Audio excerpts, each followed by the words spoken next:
Hello and welcome to Waldorf. Still a lot of uncertainty in the South Division as the 4 and 5 Senators welcome in the visiting 4 and 4 DC Grays. You hear the record of the Senators 4 and 5 originally weren't slated to play yesterday, but ended up playing a makeup game against the Thunderbolts, that one that they lost by a score of 12-7.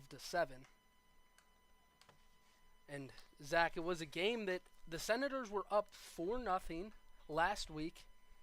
The game gets suspended due to rain last Wednesday. They decide to wait until this week, the off day, to play it.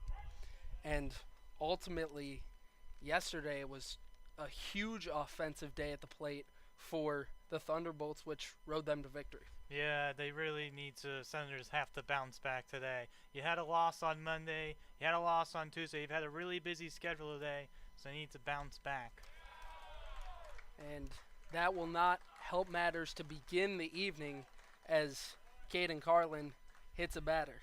And you're right, it's all about trying to get momentum back on your side. You're still early in the season, have played just 9 games thus far. But let's tell you about the starter for the Senators this evening. That's Caden Carlin. He's made 2 starts so far, thrown a total of 7 innings, is still yet to allow a run thus far. Runner aboard first base is James Lehman. Now to the plate for the DC Grays is Anthony Ruocco, the freshman out of Lake Helen, Pennsylvania, attends Winthrop University, hitting .200 on the season. What you could expect from the pitcher here, you have a runner on first, you have no outs, you're going to probably expect some low fastballs, maybe even sinkers from this guy. Leading off of first is Lehman. Ruocco was 1 for 4 and went down on strikes twice on Monday against the Alexandria Aces. Carlin will check on the runner at first. Back safely is James Lehman. Well, it's important for the pitcher to keep an eye on first. It was also important for the catcher to also keep an eye on first as well, with the runner on first. The 0-2 misses up. Throw back to first just as you say that. Diving back in safely is Lehman. Yeah, I noticed he was peeking over at first, trying to keep an eye on the runner, but the runner was able to easily get back to first. Caden Carlin threw 4 innings against the Crop Dusters in the season opener, allowing 2 hits and striking out 3 batters.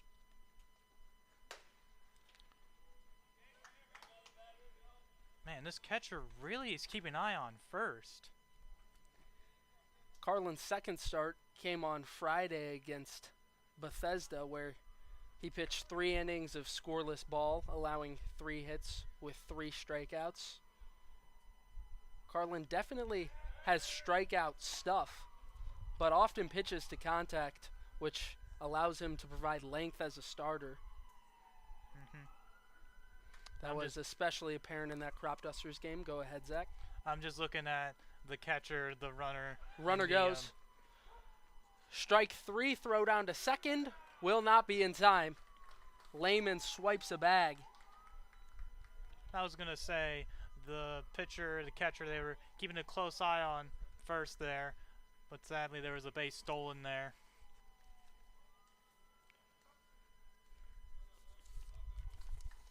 Now batting, number 51, Greg Marmo. Well, Anthony Ruocco goes down looking as the first strikeout victim of the night. Now to the plate, Greg Marmo from George Washington University. .273 average on the year thus far. He was a top 5 player overall in Florida. Hit hard on the ground, left side. Playing it is the shortstop, Boris. He'll be forced to eat it. And runners at the corners for DC. The offense has a huge advantage here. A 1-3 play could be coming up right now. Number 12, Joey Wilga. Brings to the dish Joey Wilga. hitting .222 on the year with 8 RBIs. Out of the University of Richmond, the freshman there. 0 for 3 with an RBI the last time these two squared off.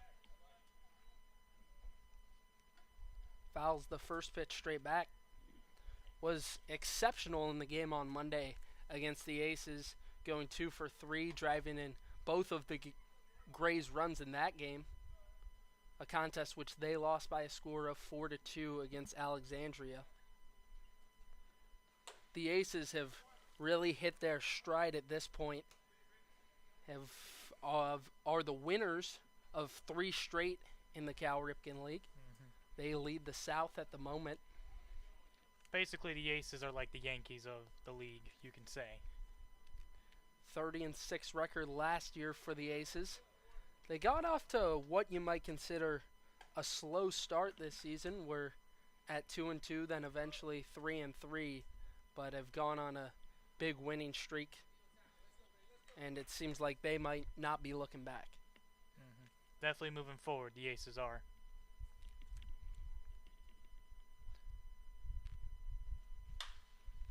The 2-1 skied foul down the first base line. Carlin's already struck out 1. Can he send another packing? Wilga also had 19 hits in his college career in the 2024 season. 4 home runs as well, Zach, a very dangerous hitter. Yeah. The 2-2 pitch misses below the zone. Count runs full to Wilga. If you notice on third here, number 45, he's really eyeing up first here. We call it first and third play. This means the offense has a huge advantage here.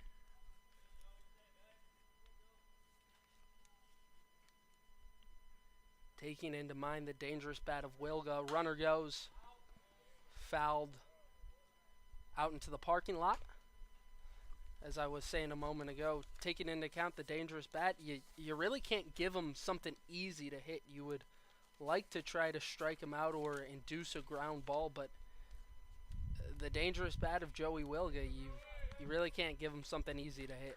Yeah, well, I think the pitcher's going to do here, he might throw a slider or maybe a curveball. He's definitely a power hitter going up now. Hammered but foul. Out near the playground down the right field line. Yeah, hopefully maybe a kid could get a souvenir if it hits it in the playground. Just a beautiful night here at Regency Furniture Stadium.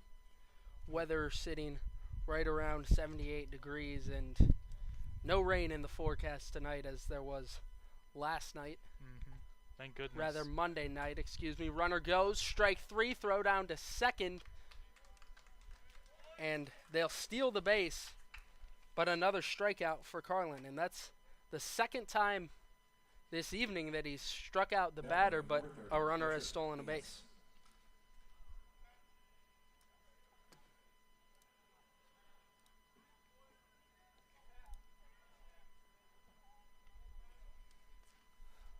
Up is Patrick Nihas.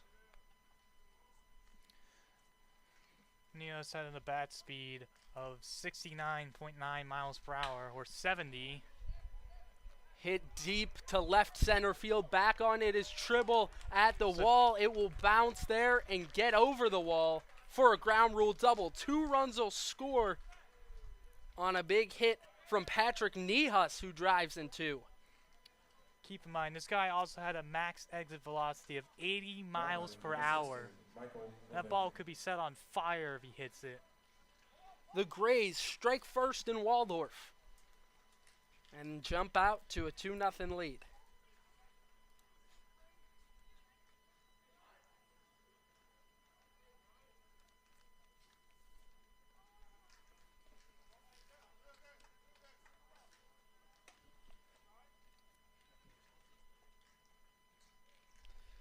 The new batter, Michael Lavagna. He's a freshman out of the College of William and Mary, hitting .263 this year. Had a tough time on Monday against Alexandria, going 0 for 3 and striking out twice in the loss. Chip. On that one, fouls it back. Yeah, a little chipped it there. He's maybe expecting a certain pitch. Or he swung maybe a little bit too early there, resulting in the foul ball. Had a hit in 3 at-bats and drove in a run last Tuesday versus Southern Maryland. That's when these two teams last met. It was a 5-1 win in favor of the Grays. Senators trying to get one back in a big way this evening, which would also help push them back up to 500.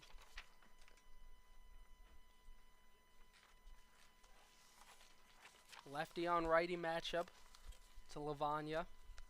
And he's trying to challenge the batter with fastballs here. Definitely trying to pitch in the strike zone. The 2 RBI double from Niehaus has given DC an early lead here in Southern Maryland. And they'll try to extend it off the bat of Michael Lavagna. The 2-1, 3-1 rather, in for a strike. I had a chance to speak to Nathan McHugh before the game, the catcher, and he said one of the keys is being able to throw strikes and making sure they're in the zone and making sure they get the hitter off guard. McHugh, a guy that's played all around this season in the field, catcher, third base, second, but most comfortable behind the dish. Roped back up the middle, the diving snag made by P.J. Hughes. My goodness, what a play. And that will bring an end to the top of the first. DC up 2-0 off the big 2 RBI double from Patrick Niehaus. We'll be back from Waldorf.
Now batting shortstop, number 8, Silas Boris.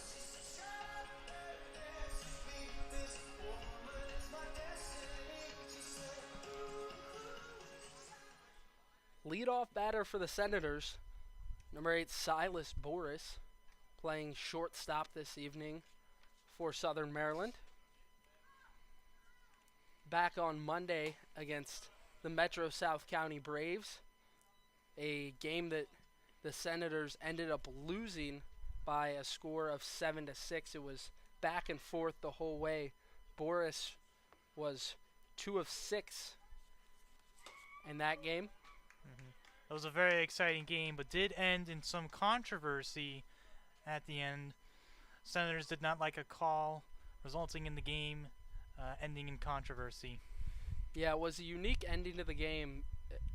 If I remember correctly, it was Nathan Brewer who was at the plate. Mike Sweeney was out at second base. Brewer swung at a pitch. He didn't think that he had thought that he had hit the ball, fouled it back to the backstop. Umpire ruled that he hadn't. Sweeney began running to third and then trying to run home. They tag out Brewer at the plate. It was ruled a drop third strike in ball game. So definitely a weird ending to that game, but nonetheless, it was a great game back on Monday evening by the Braves, who were able to come away with a huge victory to put them back at 500 and continue on in their season. But it was heartbreak for the Senators. Roped down the left field line, and that will hit off the Legends Club out in left field. Yeah, the Braves tonight are actually currently playing the Aces. The Aces are winning 3-0 at the top of the third.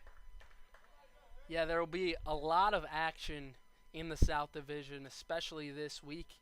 The Senators play the Braves back on Monday. They play DC tonight, and then we'll play Alexandria at home tomorrow. Hopefully you can join us for that one as well. Swing and a miss, strike 3.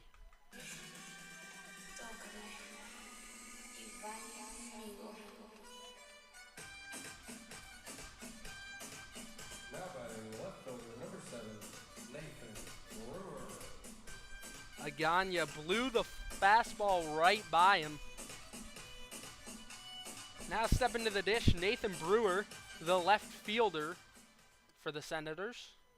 Let's tell you a little bit about the starter for the DC Grays, Jay Aganya, wearing number 50 out of Oberlin College. Very tall right-hander, stands 6'6", originally from Herndon, Virginia. This is his first appearance of the year for the Grays. DC has used just 10 arms to this point, which is certainly not the norm. The Senators have been low on arms at times, and they've used 17 pitchers, which highlights really the lack of pitchers the Grays have gone to this season. But they've gotten away with it so far, 8 games into the season. They sit at 500. I was speaking to Elias Owens before the game, and he mentioned one of the strategies is having good pitches, and he was practicing fielding and hitting. Jay Aganya has made 14 starts over the last 2 years at Oberlin College, where he's thrown 2 complete games with a 1.87 ERA this year and a 3.79 earned run average in his junior campaign. He can hit and he can pitch. It reminds me of Shohei Ohtani in the MLB.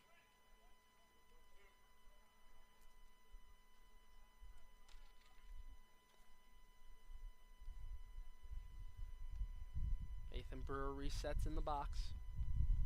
The redshirt freshman from Middle Tennessee. Foul back up near the booth.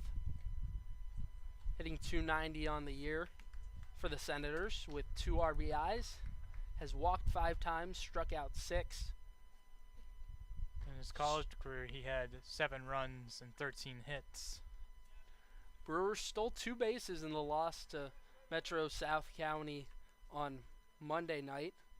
Went 1 for 3 at the plate with 2 walks. Broken bat, hit back up the middle. Heading over to it is the shortstop Lehman, who throws it way high and into the stands. And Nathan Brewer will be awarded second base.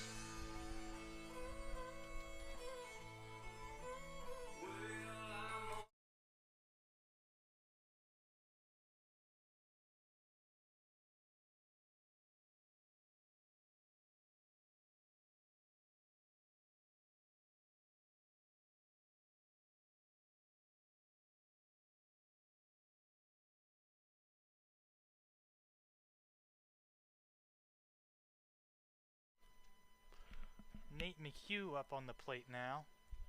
Brewer aboard second on the air from Lehman.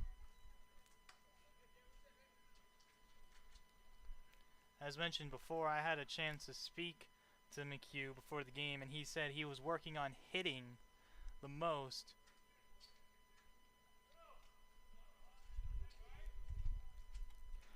McHugh has been very impressive for the Senators thus far. 308 hitter to this point. Had a hit in 4 at-bats versus the Grays last Tuesday. Plays at Boston College, transferred in there from Iowa Western where he played his freshman season. Batting .341 with 8 RBIs. He's definitely a really good hitter. Not to mention he had 2 doubles as well.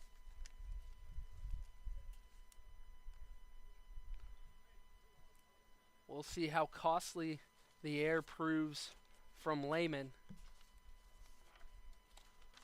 As the runners in scoring position early for Southern Maryland. The pitch hit high out to left field. Underneath it is Marmo. He'll make the routine play. 2 down in the bottom of the second.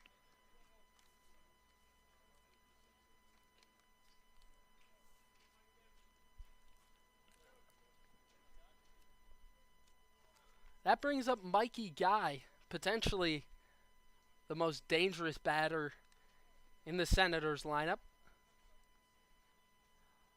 Was the leader in batting average a season ago for Southern Maryland, hitting .330. It's really a luxury to have a guy like him back on the team. Yeah, Mikey Guy, he had 11 home runs and 22 doubles in his 2 seasons at college. He's a dangerous hitter as well.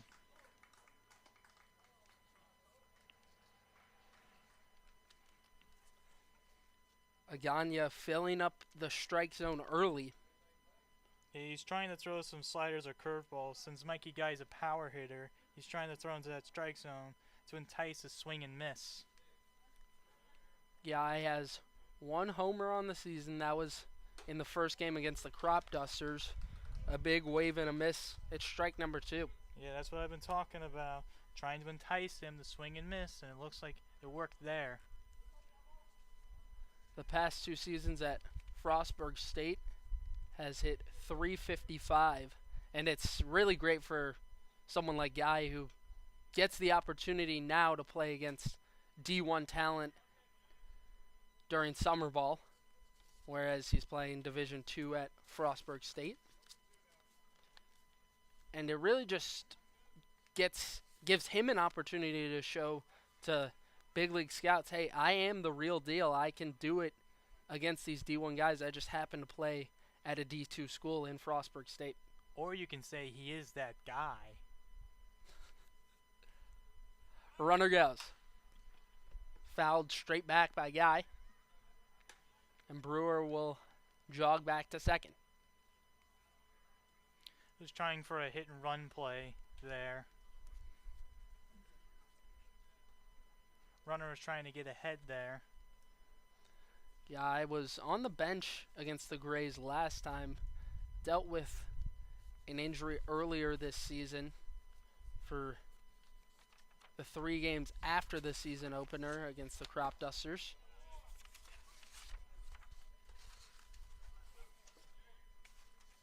Count even to Mikey Guy. You'll most often see Guy play third for the Senators throughout the season, but also has the ability to play first. Agana will step off the mound and lob it out to Ruocco at second base. Now what Mikey might want to look to do here, he's going to try and hit it to the right side field, which can move the runner to third. As you can see there, there's no one on first. The 2-2 pitch. Called strike 3. A great inning from Agana. Allows just the 1 hit. And makes the Senators scoreless through 1. 2-0. Grays lead in Waldorf.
Manoa Chapman. Welcome back. Glad to have you along with us. Cody Wagner alongside Zach Kimmel up in the booth. The first pitch, a strike to Manoa Chapman. Freshman from San Diego State University.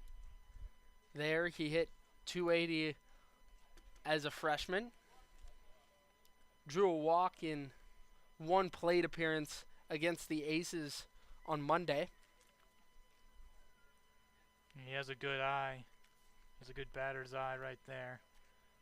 Comes to the plate after a huge first inning for the Grays, especially considering the fact who's on the mound tonight for the Senators in Caden Carlin. Those were the first runs he's allowed this season. Chapman also had an on-base percentage of .438. And that's the second batter he's hit tonight. He also has hit 5 times in college. Now batting, number 33, Dan Leakes. Hit the batter Lehman last inning. And now one runs in and gets Chapman to begin the top of the second. Brings up Dan Leakes. Leakes, a All-American. Just graduated from high school. Gilman High School in Baltimore is where he attended, out of Lutherville, Maryland. He played for the Baltimore Redbirds during a college tournament. Quickly down 0-2.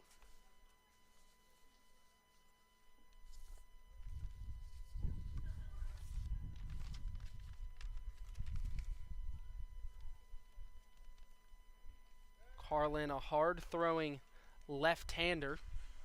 Checks on the runner at first, who dives back. Yeah, when a pitcher has a runner on first base with no outs, what he's going to try and do is he's going to try and pitch in the low zone to increase the likelihood of a double play here. The 0-2 pitch, a wave and a miss. He struck him out. Great work from Carlin. Recovers from the hit by pitch. Now batting, number 13, Jeremiah Holmes. And sets Leakes down on strikes. Up for his first AB of the day, Jeremiah Holder, playing center field this evening for the Grays. Freshman at Lafayette College. Now all of a sudden, Carlin filling up the zone. Go ahead. I noticed the catcher on the previous play, when he struck him out, he was keeping an eye on first. As I mentioned before, he's throwing the sinkers to try and increase the likelihood of a double play. Carlin, the lefty. Runner goes. Pitch misses. Throw down to second. They got him. A great job by McHugh behind the dish. P.J. Hughes applying the tag at second. 2 down in the top of 2. I noticed the runner, he hesitated a little bit, which more than likely got that out. Thrown out at second. Trying to steal a bag.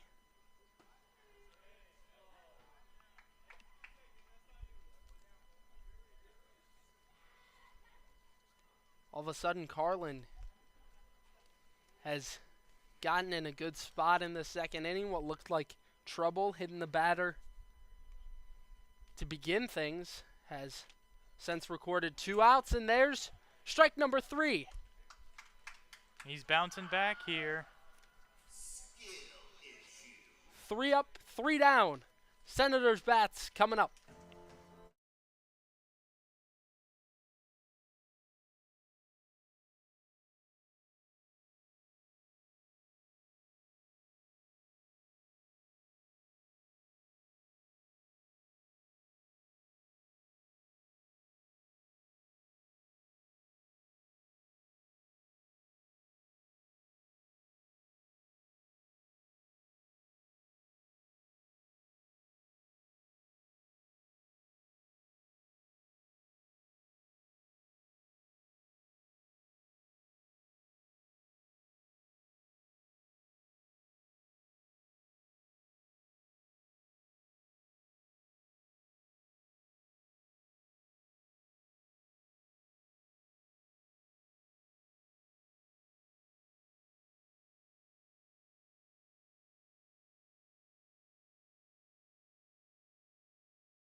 Sun setting in Waldorf as Ian Kennedy is to the plate. The 5-hole hitter tonight for Southern Maryland.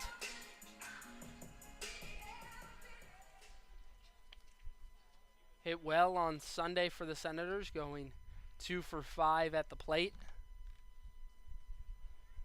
Pinch hit for Carter Groen in the first meeting with DC this season.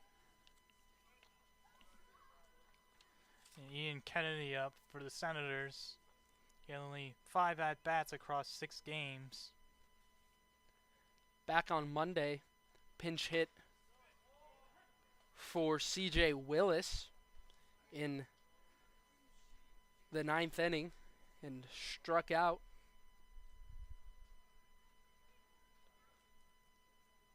That 9th inning, it was a huge Mike Sweeney walk, which brought Silas Boris to the plate. Crushed deep to left center field. Back on it is Marmo, and he'll make the catch at the warning track. Ooh. 1 down in the second.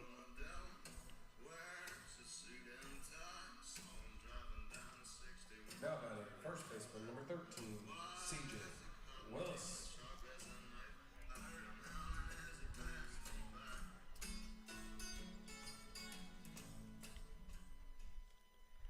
C.J. Willis up, playing first base this evening for the Senators. Man, that last play was really brutal for Ian Kennedy. It was, you think you have it, but it's just short. It's one of the worst feelings you get when hitting a ball. You think it's going over, but it's not. It's just a robbery. Kennedy really has a power bat and can do damage.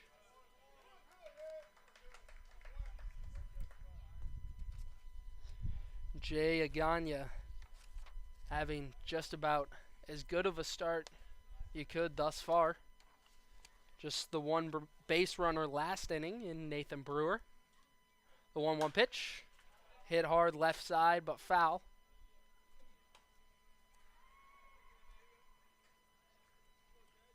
What he's going to try and do is he's going to try and shorten the swing here. He's really focusing on making contact with it. He's got 2 strikes right now. Willis walked twice and struck out twice on Monday. Flared back up towards the middle. Over is Ruocco, throw to first. The stretch made by Wilga at first, but as ruled by the umpire over there, his foot came off the bag, and Willis is safe. Now batting center fielder number 2,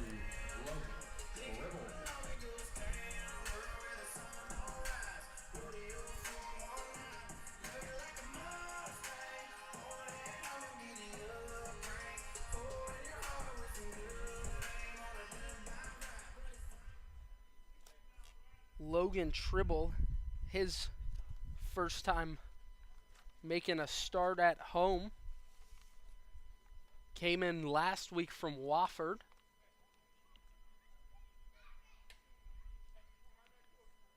Was helpful in the win on Sunday against the Giants, going 1-for-1 with a walk. That was a big win for the Senators against the Giants. I still can't get over that previous play.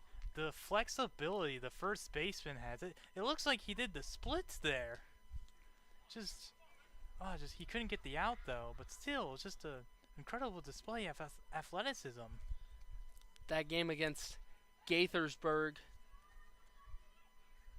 on Sunday was a 6-5 final in favor of your Senators. The score sat at 6-5 with Southern Maryland in the lead, and the Giants had bases loaded with 1 out in the bottom of the 9th, but Alex Angelitis came in and shut things down. And the Senators won off a double play. And back to Mr. Logan now. He had 10 at-bats. He recorded 2 hits for a 200 batting average.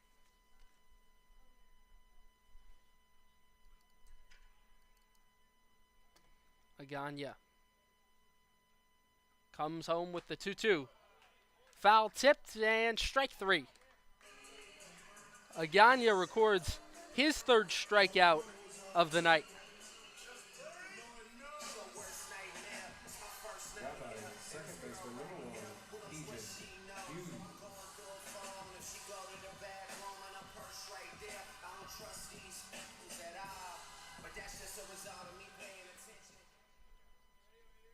PJ Hughes came in as a defensive replacement for Nate McHugh on Monday in the 7-6 loss to the Braves.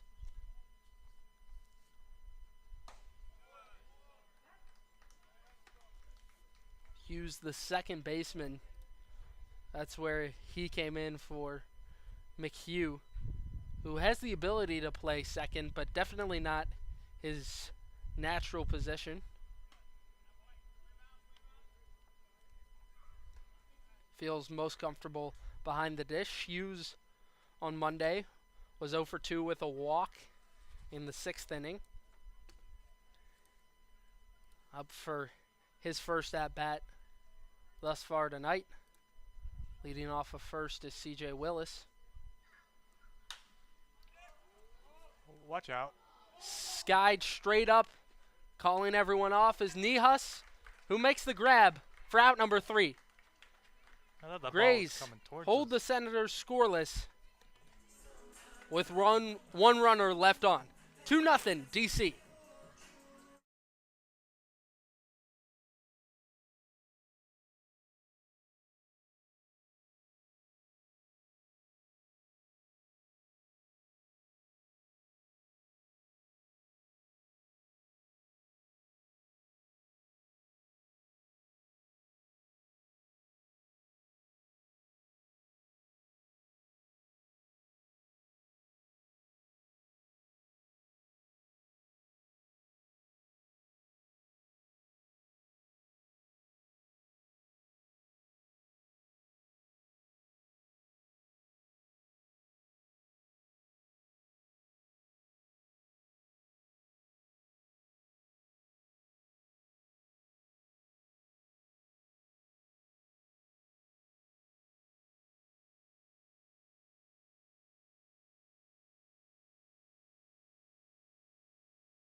Welcome back to Waldorf. Cody Wagner with Zach Kimmel.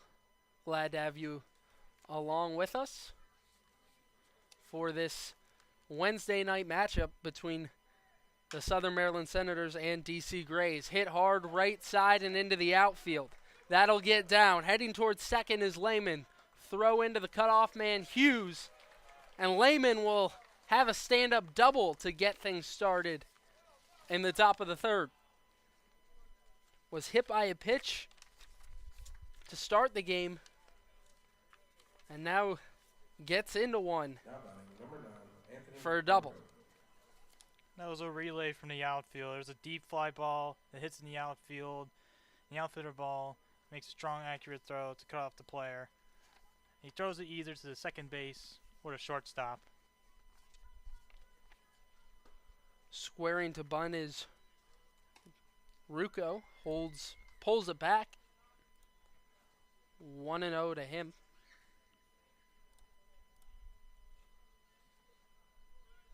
Anthony Rucco in the 2-hole tonight. Struck out in his first at-bat of the evening.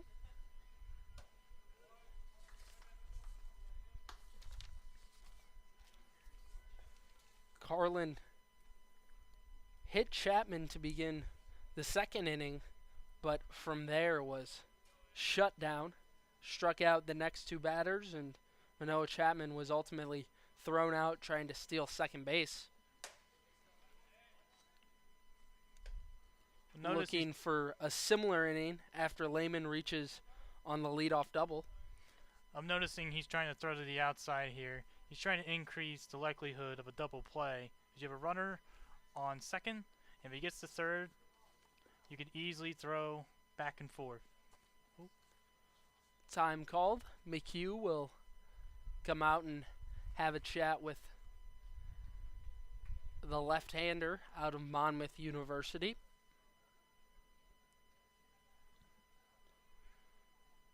Carlin's made 2 starts so far this season. His second came on Friday against Bethesda. Struck out 3 in 3 innings of work. Pitches out of the bullpen for Monmouth.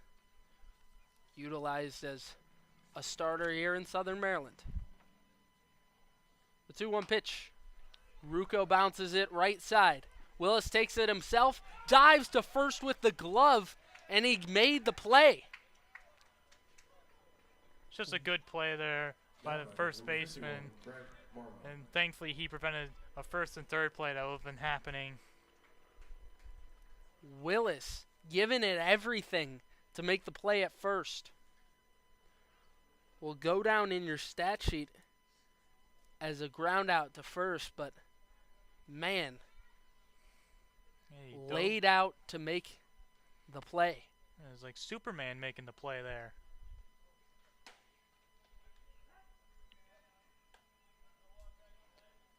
The batter, Greg Marmo, singled, stole base, and then scored back in the first inning.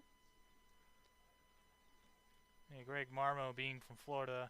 Also, he was at IMG Academy. That is a really major prep school for sports.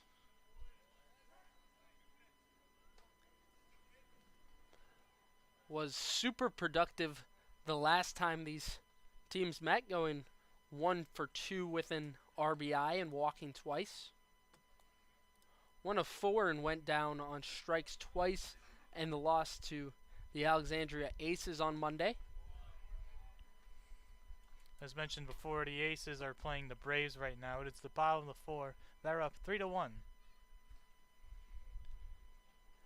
Aces have just been cruising as of late.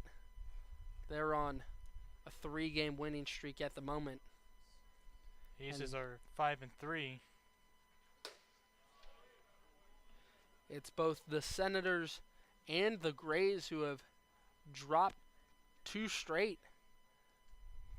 This is a big game for both of these squads. Yeah, definitely determines a huge South Division showdown tonight between all these teams, and it really determines the sort of standings of the South Division. Skied right side, Willis going over. And just foul in the seats. Yeah. Two Grays players ducking for cover there. Making sure they don't get hit. Bullpens on the sides of the field. Something like you would see at the old Oakland Coliseum.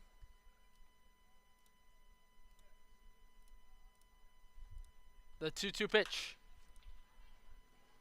Flown out to right field. Back on it is Willis coming in as putts, and that will bounce in fair territory. Run will score. Sliding in safely at second is Greg Marmo. RBI two-bagger for the left fielder. Now batting number 12. And that extends the lead of the Grays to 3.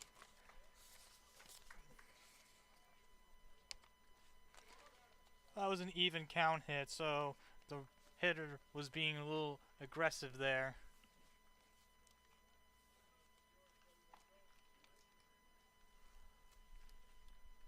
Caden Carlin has allowed 3 runs this evening. Throws a strike to Wilga. That's what's at the very least good to see thus far for Caden Carlin. When he's allowed these big moments for the Grays, he's been able to quickly get back on track. Does so there with a first pitch strike to Wilga.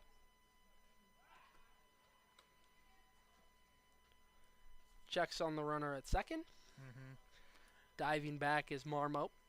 I feel like second, it's the easiest one to get out because the catcher, he can look forward straight. He has a clear-eyed view of the second base. Those the pitcher, they can easily look back and check on the runner. Wilga has 8 RBIs on the year, looking to add to that total.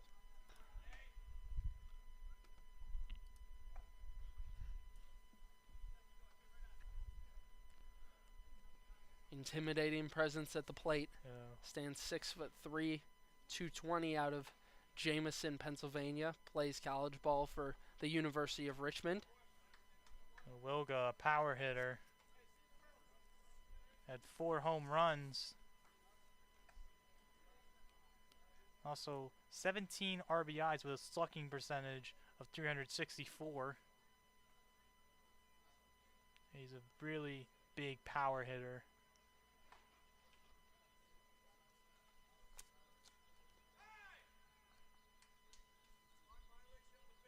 And now they'll hit Caden Carlin with a time violation. That's something, of course, that they've added to the game to make it move faster. Done it pretty much at all levels at this point outside of high school. Yeah, it was the first time I've ever seen a sort of time violation on a pitcher. At any level. They've introduced that rule in the MLB at first, then into the college level, and it continues to work here in summer collegiate ball. I think all colleges have to have a clock by the 2026 season or 2027 season. Patrick Newhus sees a strike on the first pitch. Just ended his time at IMG Academy in Florida. Has walked 5 times this season, batting .333 with 6 runs knocked in. Patrick Mamo, both coming from IMG Academy, definitely getting some team chemistry there. It's always huge to have guys that have known each other in the past, because for most of these players, it's the first time meeting, and you've got to try to gel as best you can as a group, having known each other for what will just be a couple of weeks. Runner goes, throw down to third. He's safe. And Greg Marmo steals third, and trailing behind him is Joey Wilga.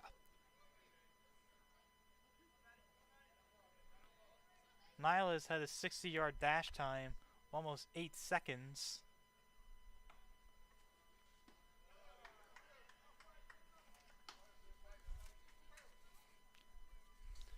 2-2 the count to Nihas.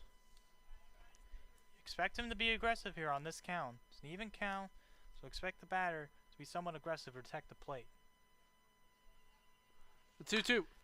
Hammered out to deep left center field. Back on it is Tribble. He's at the warning track and makes the grab. 2 gone. Throw to the cutoff man. There will be no play at the plate, and it'll go down as a sacrifice fly for Patrick Nihas. Now batting, number 16, Michael Lavinga. And that's the best part about a sacrifice fly.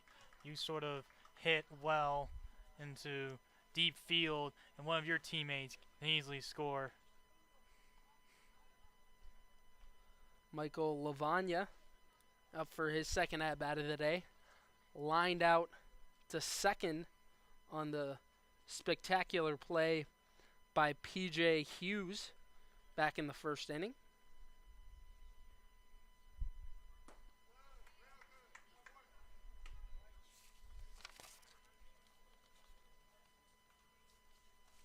The struggles continue for Caden Carlin.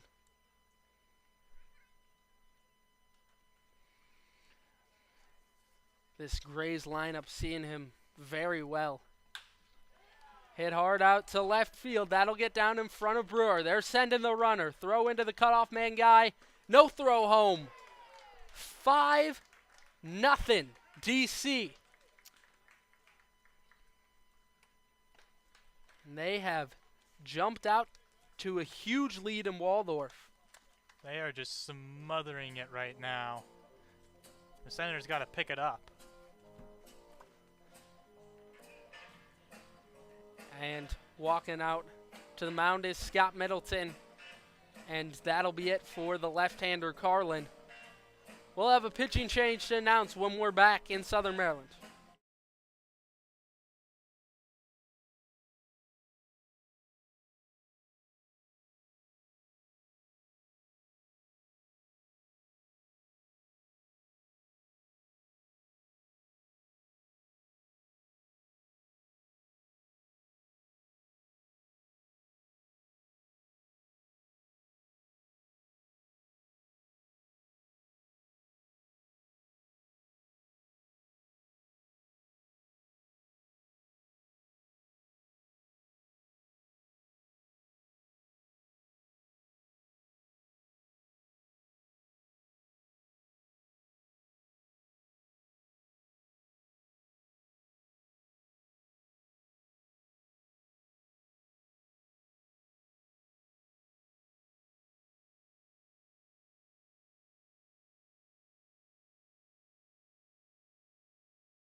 New pitcher on the mound for the Senators is Davis Rivers, the 6'1" right-hander out of Wofford College. Arrived in Southern Maryland with Logan Tribble last week. after being eliminated at regionals in the NCAA tournament. Rivers has made one appearance on the season against the Bethesda Big Train, a game that the Senators won by a score of 8-1 on Friday. A big confidence boosting win for them. And the DC Grays have really put it to them thus far tonight, up 5-0. Coach didn't like what he saw right there, so he calls a timeout, try and get your guys to get together. Let's calm down. It's still an early game. Foul tip. McHugh squeezes it, and the count 2-2. At the plate, Manoah Chapman was hit by a pitch in the second inning. The 2-2 bounce foul. We can't officially close the books on Caden Carlin's night, still responsible for the runner at first. But in his time on the mound, allowed 5 hits, struck out 4, and allowed the 5 runs with strike number 3 from Davis Rivers. The Grays push 3 across and go up 5-0 in Waldorf.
Now batting the right fielder, number 3, Rohan Putz.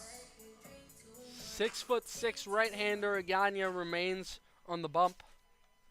He's allowed a hit in each of the first 2 innings, but the Senators still yet to push him across. Yeah, in this situation, you want to try and just try and stay focused here, you know. Yeah, you're down 5-0, but it's still top of the third. There's still a game to be played here. You just got to calm down, relax, focus on the fundamentals, and don't force anything. This is Senators team that can strike quickly, no doubt about it.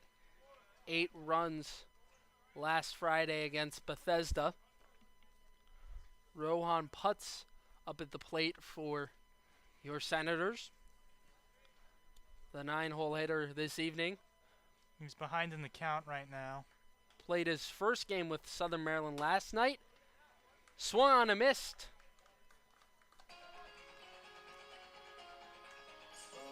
The 4th strikeout of the night for Aganya sets down Putz. Number 8, Silas Boris. And the lineup flips over with Silas Boris coming to the plate. Struck out back in the first inning.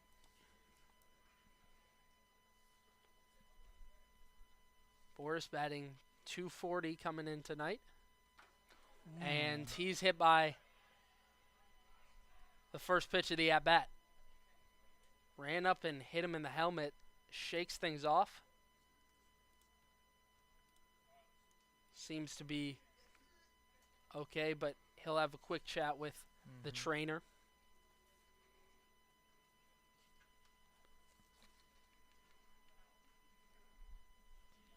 Always a scary moment to see a player hit in the head. And these fastballs, they can go really fast. Some people can pitch 85, 88, even up to 90 miles per hour. So that is not a pleasant thing to happen. But thankfully, he is okay. After a brief talk with the trainer, Boris able to make his way down to first base. And that brings up Nathan Brewer. Singled and reached second via an error back in the first.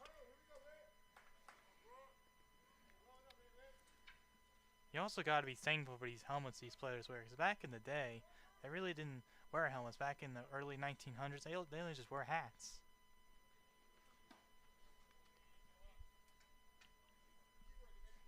Below the zone, the first pitch to Brewer.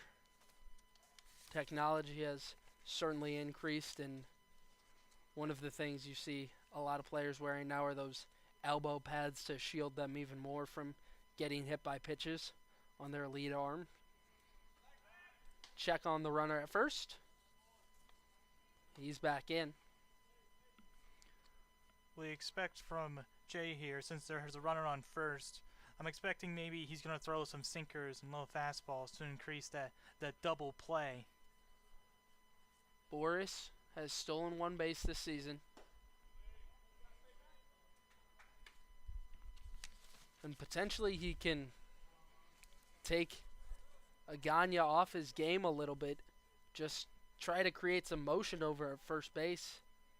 Bring a little attention off of the batter, Nathan Brewer, who is dangerous in his own right. Runner goes. Missing the transfer is Leakus. And in safely is Silas Boris. Looks like that pitch there was thrown a little bit too low. The catcher, he was looking for the ball, and he couldn't deliver it in time. So Boris able to steal second. His second steal of the campaign. Brewer looking to make himself 2 for 2 on the night. Sees a center cut fastball for strike one.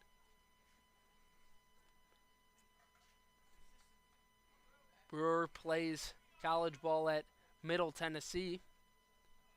Hit 188 on the year. Boris getting a big lead off of second. Ball number 4 to Nathan Brewer. And first and second for the Senators. You mentioned things can change quickly. And it seems like a little momentum is building on the side of Southern Maryland. Now batting, the catcher, number 15, Nate McHugh.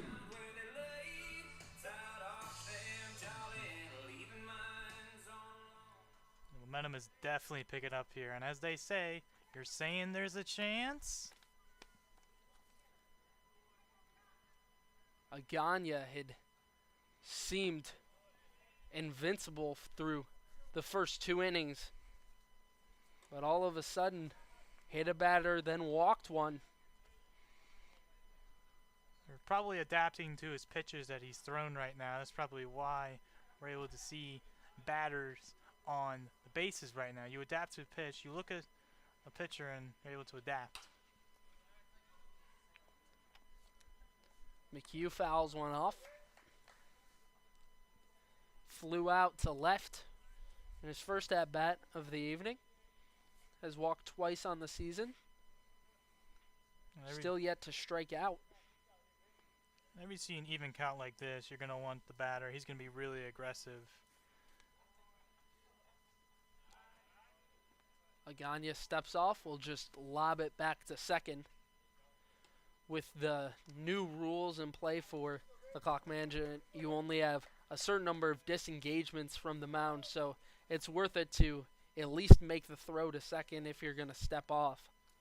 Back in the day, you would regularly see guys step off and then not make a throw, but rare to see that now with the new disengagement rule.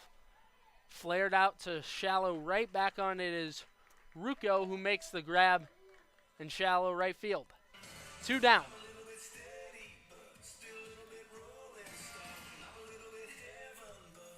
Now batting third baseman number 22, Mikey Guy.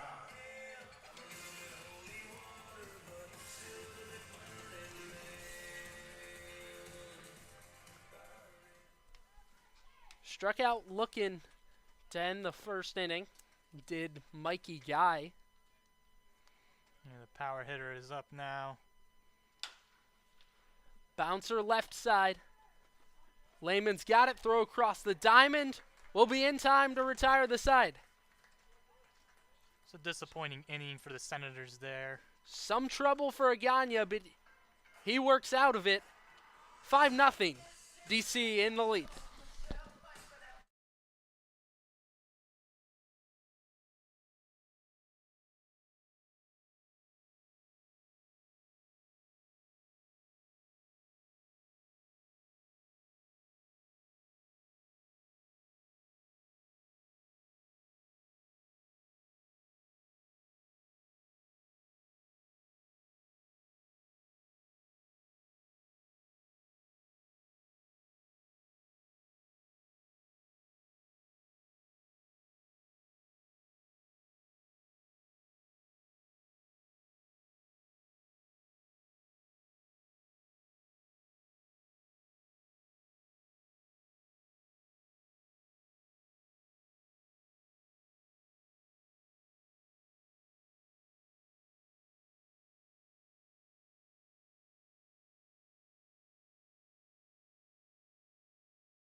Back for the top of the fourth, Cody Wagner alongside Zach Kimmel from Waldorf. Glad to join you on a Wednesday evening. Let's take you around the Cal Ripken League for a moment. Bethesda Big Train trail Crop Dusters baseball 6-3 in the top of the 9th inning. Bottom of the 5th over in Alexandria, who leads it 3-1 over the Metro South County Braves. Tacoma Thunderbolts taking on the Gaithersburg Giants tonight, 7-2 Thunderbolts the score there. And now we come back to Regency Furniture Stadium where it's 5-0, the DC Grays in the lead. Grays hoping to extend this lead to add more runs to this already blowout so far. At the plate for his second at-bat of the day, Dan Leakus struck out back in the second inning. Hits one hard down the left field line over his Brewer. 1 down. Just a can of corn in the air. Able to easily make the play. Number 13, Jeremiah Holder. Now Jeremiah Holder struck out as well in his first AB. Holder rounding out the lineup. Both hits and pitches for the Grays. Made the start on the mound Sunday against the Thunderbolts. He's making his 3rd start of the season in the field tonight. What he's trying to do is he sees a power hitter to play. He's throwing just out of the strike zone right now. He's throwing sliders and curveballs.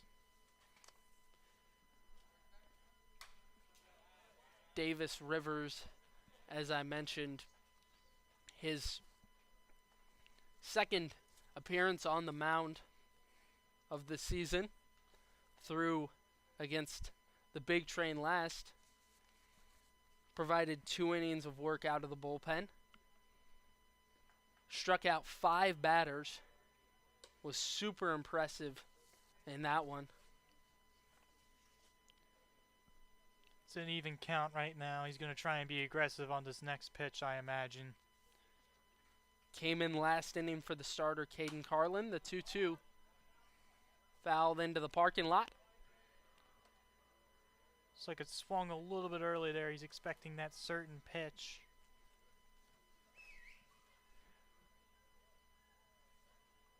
For Rivers, he has got nasty strikeout stuff. Struck out the batter, Manoah Chapman, to get out of last inning.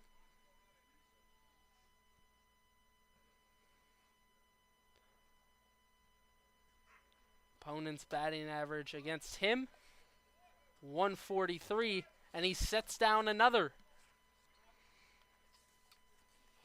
Yeah, you have a power hitter. Strikeout 2 of the evening.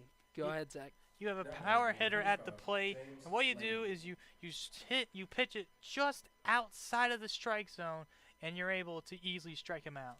That is what we saw right there. Beautiful pitch, catching the outer edge for Rivers. James Lehman back up. Perhaps one of the more dangerous hitters in the Grays lineup. Has been hit by a pitch and doubled back in the 3rd inning and came across to score. It was a huge last inning offensively for DC, who pushed across 3 runs, scored 2 back in the 1st, which has them out to a 5-0 lead in Waldorf. Ooh. Just a beautiful night to have you along with us. And the sun is setting right now. It's a really nice view. Regency Furniture Stadium plays host to the Blue Crabs along with the Senators during the summer. Strike 2 in at the knees to Lehman, an off-speed pitch. Lehman just arrived in DC this past week with Wofford being eliminated at regionals in the NCAA tournament, but has already been huge in this Grays lineup, hitting over 500, and an impressive play made by the Grays first base coach, and upset with himself for the throw down in the grass back to the pitcher Rivers. Yeah, get that guy a glove, and he's good for the Grays. The 2-2 pitch. Bouncer towards first. Making the play is CJ Willis. 1-2-3. Rivers retires to the side. Senators will try to do damage in the bottom half of the inning. We'll be back in Waldorf.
2, Ian Kennedy. Ian Kennedy back up for the Senators. Flew out to the left fielder Marmo in his first at-bat of the day. Into foul ground. He's being really aggressive right now, and with that lead, I wouldn't be surprised. But you have to be a little bit calm in these scenarios. You know, it's still bottom of the fourth. You know, still lots of game to be played here. Jay Agana remains on the mound for the DC Grays. Has thrown 2 complete games at the college level, not suggesting that that will be needed tonight, but definitely has the ability to go at the very least 6 for the Grays. Hit hard out to right field. Coming in is Lavagna. He'll misread it. And a base knock for Ian Kennedy.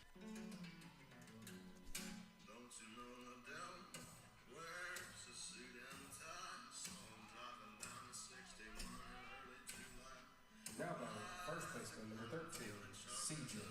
Willis. And that's the third hit of the evening for Southern Maryland. One of those guys to have gotten a hit thus far is C.J. Willis. Yeah, Ian Kennedy there, when he got on base, he was really hyped up. You know, he's doing everything he can to help his team out. C.J. Willis at the dish, the redshirt freshman from Memphis, hitting an even 100 coming in to the game this evening.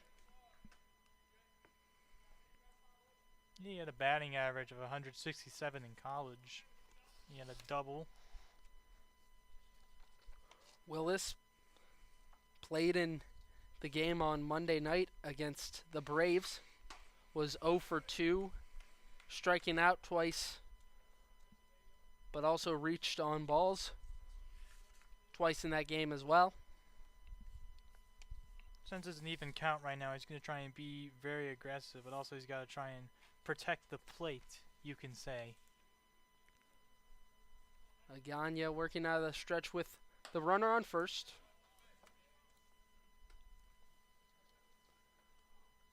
Willis was 2021 first team All-Metro as a senior at Bartlett High School in Tennessee. Played for the Licking County Settlers in the Great Lakes Summer Collegiate League last season with an on-base percentage of .270. Waves and misses at strike 2. It looks like he swung a little bit early there. He was expecting a certain pitch, and he just swung a little bit early there. Agana clean through 3, still yet to surrender a run. The 2-2.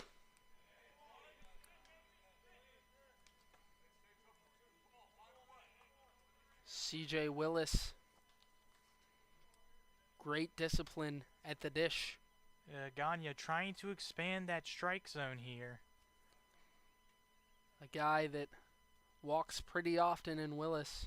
As I mentioned, the 2 in that game on Monday swung on and missed. He struck him out. Jay Agana has had himself a night. Now batting the center fielder number 2, Logan Tribble.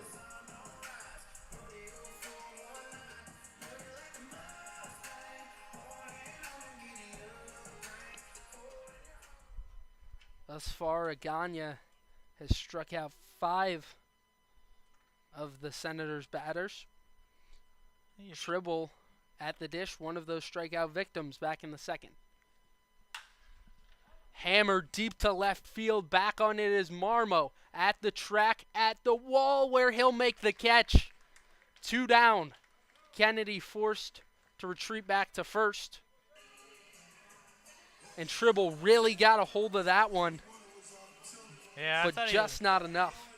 I thought it was going to bounce off the wall there, but it ends up Now batting second baseman going just short of the wall and able to make the grab there.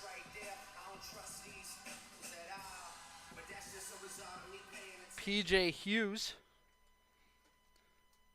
flew out to third in his first at-bat tonight.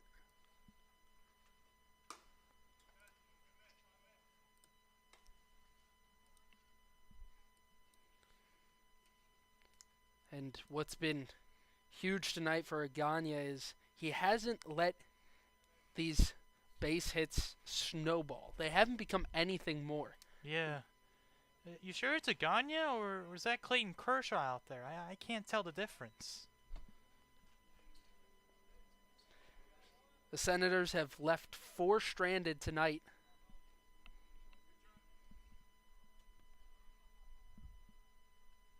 PJ Hughes at the plate.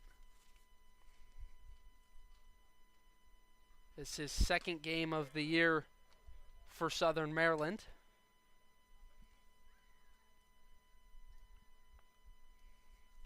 It's like Hughes is going to be aggressive here because it's the 1-2-1 count. Playing second base tonight for the Senators. Runner goes.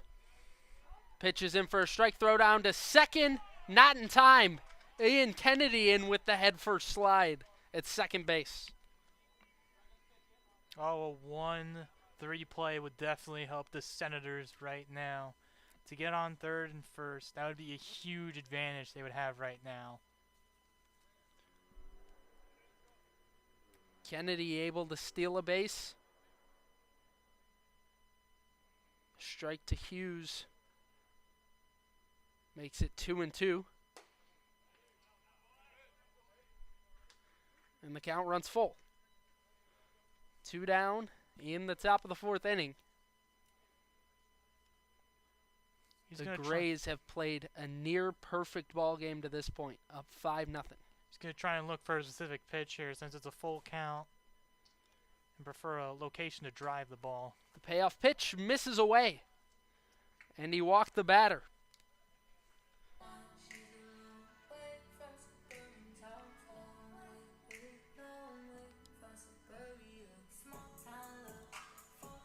Now batting right fielder, number 3, Rohan Putz.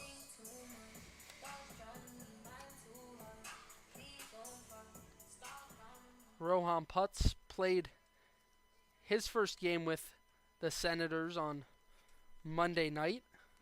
Came in for Carter Groen in the 6th inning. Struck out once and was hit by a pitch. He's got an opportunity here to maybe even load the bases. Went down on strikes in his only AB tonight. If I'm Rohan here, I'd be more wanting to try and get a single here rather than try and do anything aggressive here. Putz comes up in a big spot. The Senators trying to halt the momentum of the Grays and swing it back in their favor. The 2-0 pitch. Flared right side. That'll get through the hole. They'll send Kennedy home.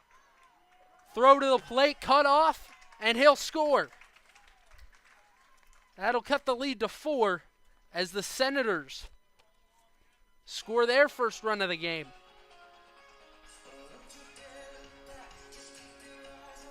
Now batting shortstop, number 8, Silas Boris.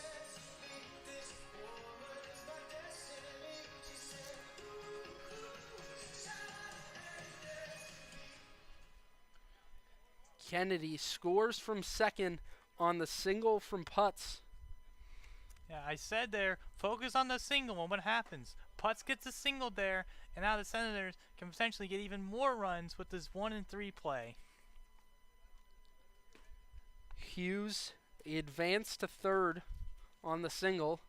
So runners at the corners for Southern Maryland. Beautiful sunset in Waldorf. Boris skies it right side. Wilga underneath to retire the side, but not before the Senators can push across one.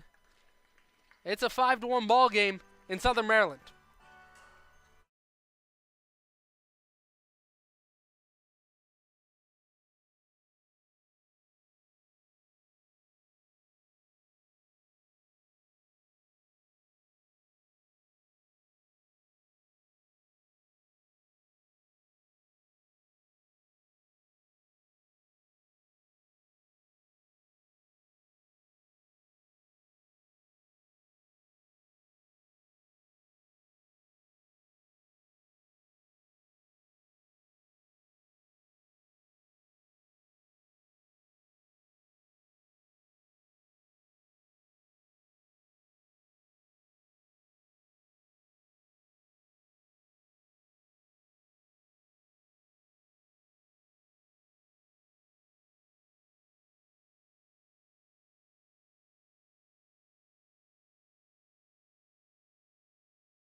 Back in Southern Maryland, Davis Rivers remains on the bump through 1 1/3. Laying down a bunt is Ruocco, and it's foul. Yeah, going back to that single, Rohan Putz, that one single, definitely starting to, it's not a huge run, but definitely a good start to maybe a comeback here for the Senators. Davis Rivers certainly helping matters. Had a shutdown 4th inning, but a rope to left field will get down for Anthony Ruocco, who reaches first with a single. Now batting number 51, Greg Marmo. Greg Marmo, his third AB tonight. Gotta watch out for him. Singled and stole a base in the first. Watch out, Had a double with an RBI back in the third. watch out for him. I gotta watch out for my car. So he hits a foul ball and hits my car. Oh dear. Marmo 2 for 2 tonight. Attended IMG Academy in high school and was ranked as the 103rd prospect coming out of Florida. And that may sound low, but there is so much talent in the state of Florida coming out of high school. Yeah, PG And- preseason All-American in all region. Marmo, very talented. Pitch gets away from the catcher, McHugh. And right on it is Ruocco, who steals second base. It's just a bad pitch right there. Whenever you have bad pitches, that means the runner can easily take advantage of that.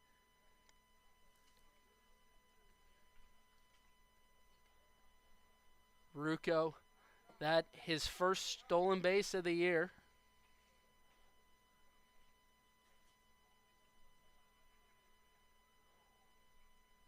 Greg Marmo hitting .273 this season. The redshirt sophomore at George Washington University. Marmo reminds me a lot of David Ortiz, just a power hitter. And looks like we have a little timeout here. McHugh, something on his glove seems to have gone awry, rather on the chest protection. He's fixing things as we take a brief pause. This really a must win for both of these teams tonight, if you can call it that. Yeah, Both teams. sides have lost 2 in a row. And Nate McHugh will trot over to the dugout.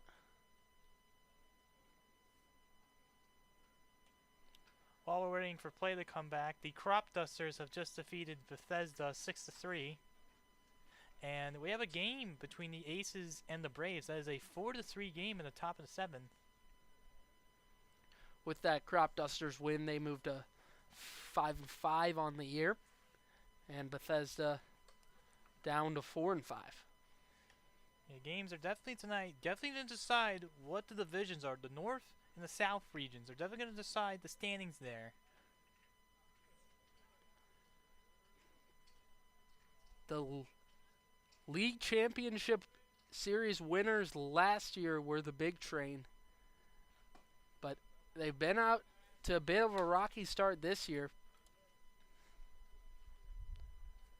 Senators beat them 8-1 on Friday, and they go down again tonight to their division rivals, the Crop Dusters. Whoa! Bat goes flying out of the hands of Marmo for strike 2. Hold on to that bat there. I have never seen that happen before.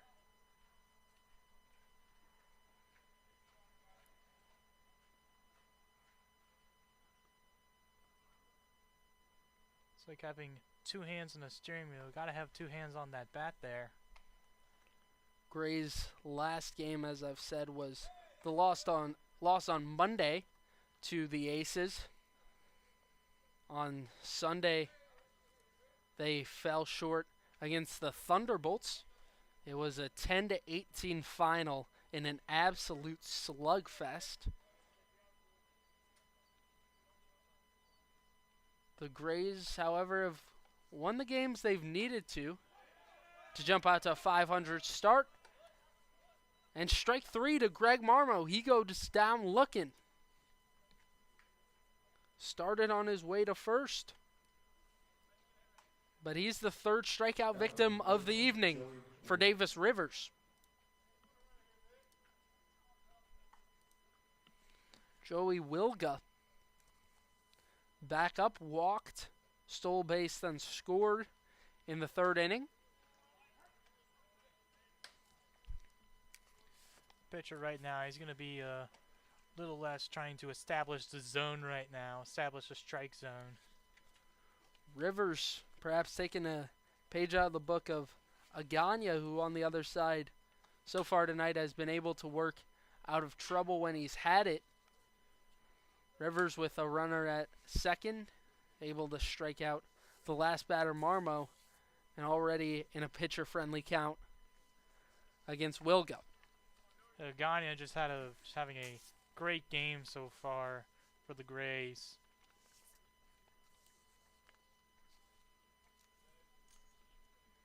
The 2-0 pitch. Strike three at the knees. He got him.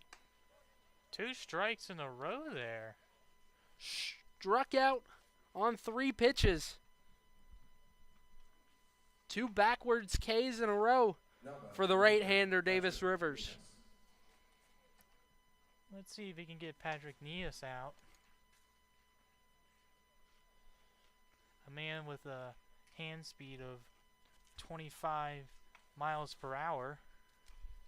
Nias had a sacrifice fly. McHugh mishandles it behind the dish, and advancing to third is Rucco. You can't be making mistakes like that. This is starting to get into the middle of the game here. If you want to stay in this game, we got to work on the fundamentals. Just got to stay focused. You can't make any mistakes this late into the game. Certainly a mistake from McHugh, but likely not super costly. Runner probably would have scored anyway on a single from Nias. 2 outs at the moment. But you also have 2 outs right now. So what you could do is you could try and throw low, try and force a ground out, and maybe get the guy out at home. Any out brings an end to this 5th inning with 2 away.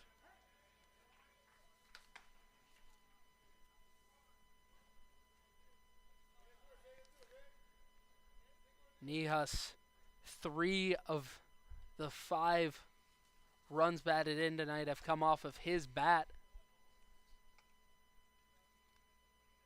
Gets a piece of the 1-1 pitch.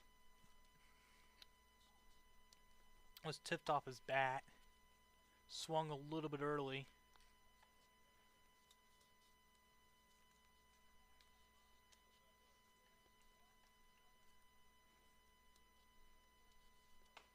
Rivers has struck out the last 2. Can he strike out a third? Yes, he can.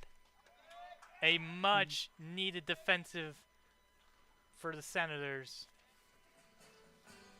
Nias goes down swinging, and that'll bring an end to a scoreless top of the 5th for the DC Grays. They lead by 4 in Waldorf.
Glad to join you on a Wednesday night in Southern Maryland.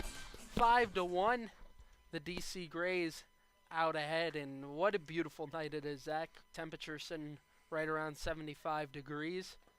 Yeah, very crisp night. It was a little windy earlier, but that wind seems to have died down as the sun sets here. The story tonight has been runners left on for the Senators. It's been 6 so far. Yeah, and you only have one run on there. You have to try and pick it up here.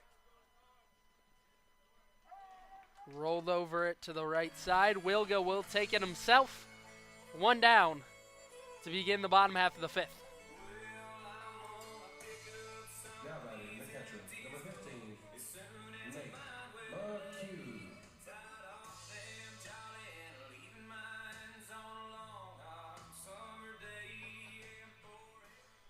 You got to keep in mind for so many of these players a number of changes. You're coming to a new destination, having to live with a host family, most likely, for a lot of these guys. And then you also got to make the changes in the game to the wood bat as well for hitters. Definitely, It's just a lot of changes coming at you at once. there's definitely a big difference between college and the collegiate ball here. McHugh in a hitter's friendly count.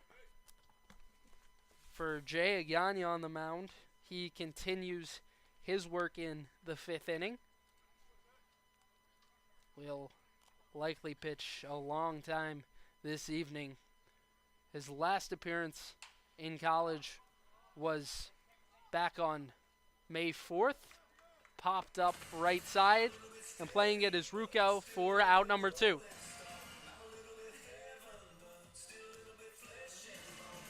Now batting third baseman, number 22, Mikey Guy.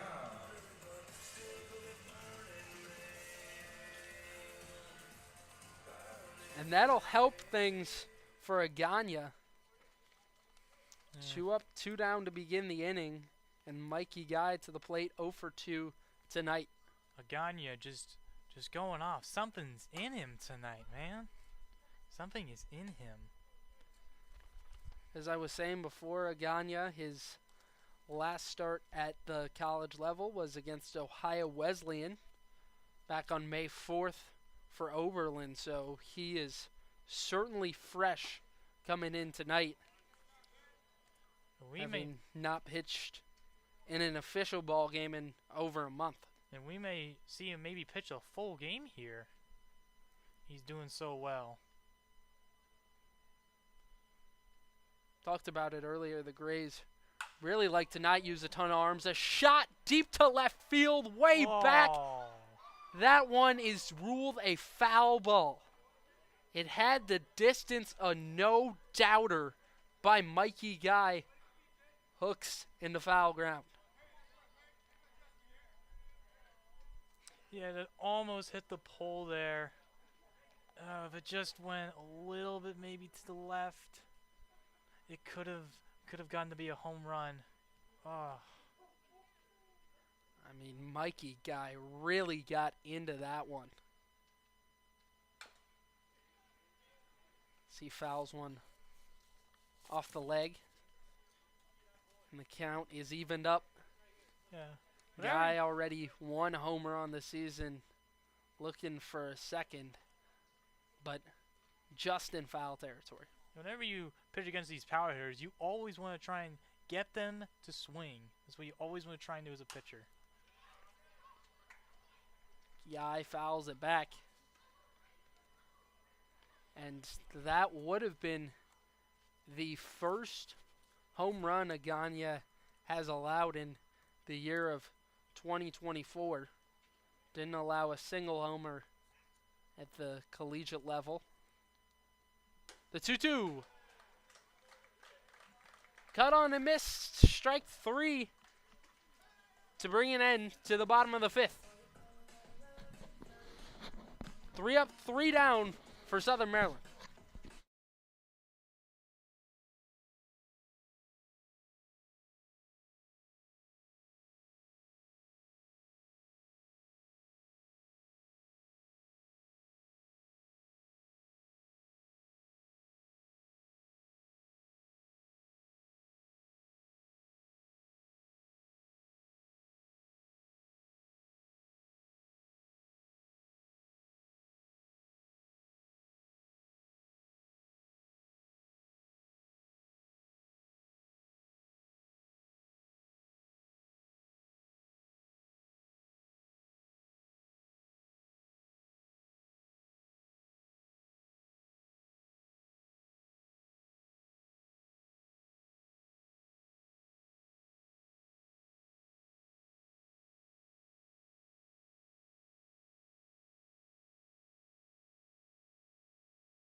A defensive change for the Senators in is Ty Smolinski to play second base for PJ Hughes.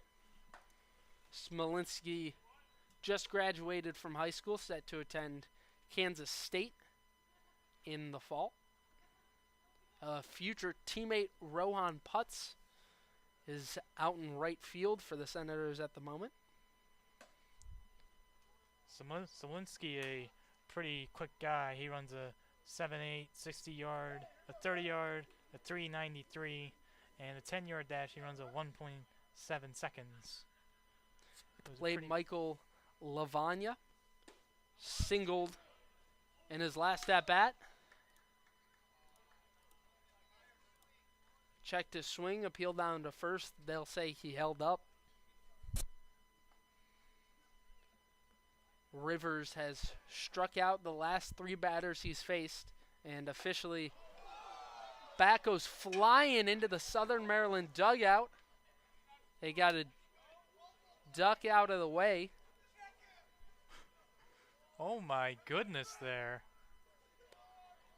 That bat, I thought that bat was going to go to Jupiter. Thankfully no one is hurt there.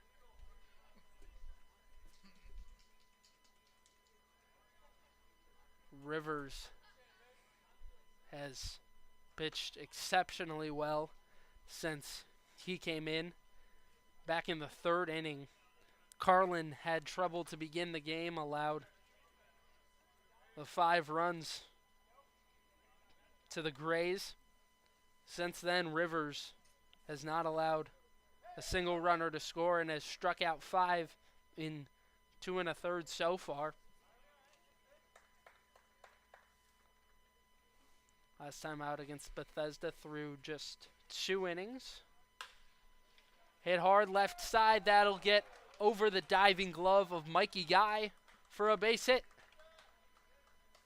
Lavagna reaches with his second base knock of the night. Yeah, Levon had a sweet spot recorded of 67%.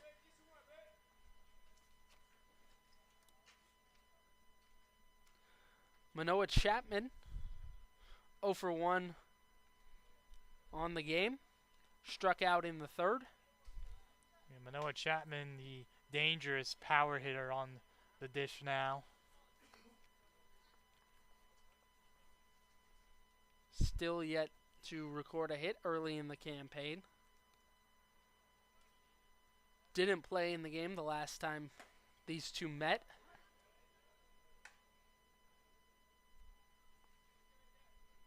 Drew a walk in 1 plate appearance against the Aces on Monday night.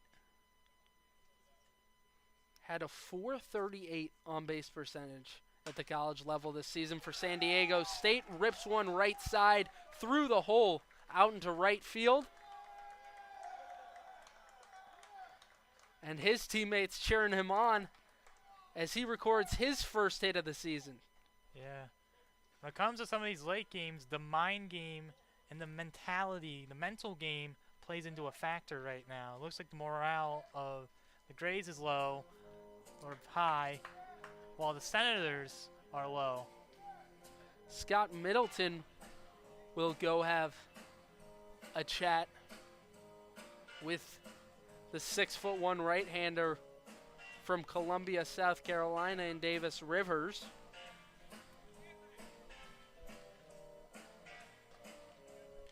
They'll take their time.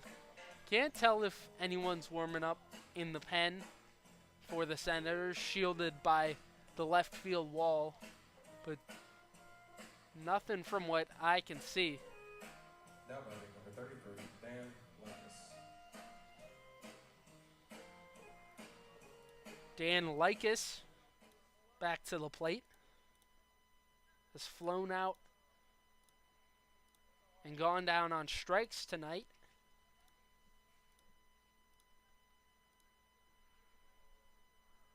Rivers all of a sudden in a jam to begin the 6th.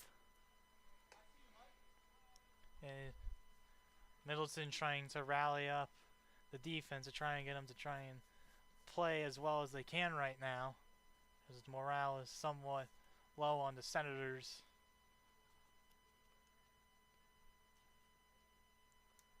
Rivers looks back to second. And now steps off.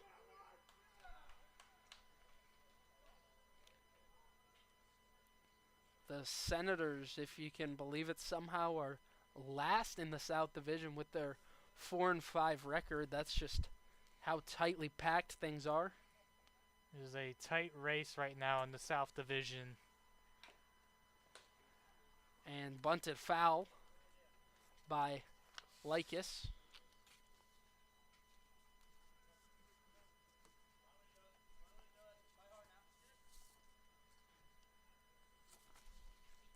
In the Cal Ripken League at the moment, the Metro South County Braves playing against the Alexandria Aces. South Division active this evening. Hit hard left side, Guy misplays it. They'll send the runner home. Picking it up in the outfield is Silas Boris. Runners at the corners, and the Grays will add to their lead. Make it 6-1. It went through his legs. It reminded me of that Red Sox player. It went through the legs during that World Series. Guy misplaying it. And the second mound visit will mean that's it for Davis Rivers. And the new arm will be Quinn Allen. We'll step aside and be back from Regency Furniture Stadium.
New pitcher is Quinn Allen, the right-handed throwing pitcher out of Yavapai College.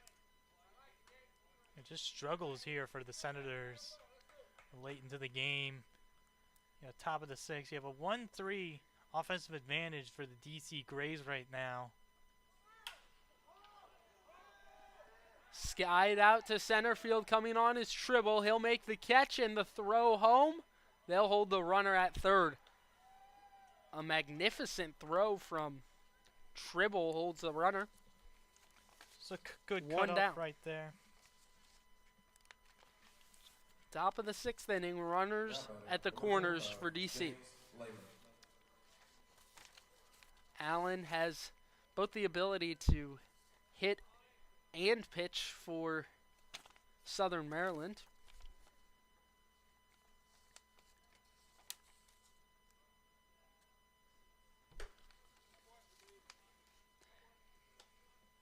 Davis Rivers, his night ends after 2 1/3 innings, allowed 3 hits, struck out 5, was unable to record an out this inning before handing it off to Quinn Allen. He gave a lot of effort and did whatever he could to support his team. Allen making his 4th appearance on the mound tonight for Southern Maryland. Faced 3 batters on Monday against the Braves. Came in the 9th inning to just kind of shut things down and did exactly that. And Quinn Allen, a 2-time preseason underclass All-American and a All-American, he recorded a 86-mile-per-hour fastball. It was the offense who was unable to come through in the bottom of the 9th against the Braves. Did he go? They'll say no, and the count will be full.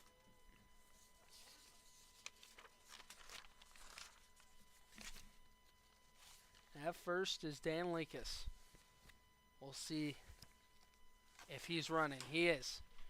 Flared left side, and that'll get through the hole. Run will score. They'll throw behind the runner at second.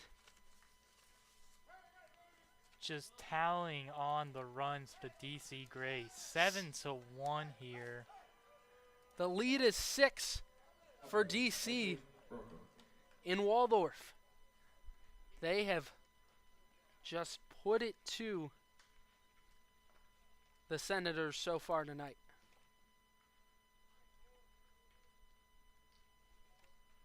Under the bright lights of Regency Furniture Stadium.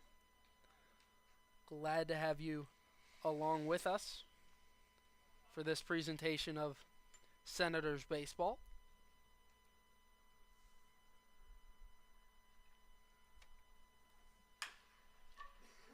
Bouncer to short. Boris fields it and will eat it himself as the bases are loaded. Yeah, he just couldn't. His foot was already planted and he couldn't get a throw off there.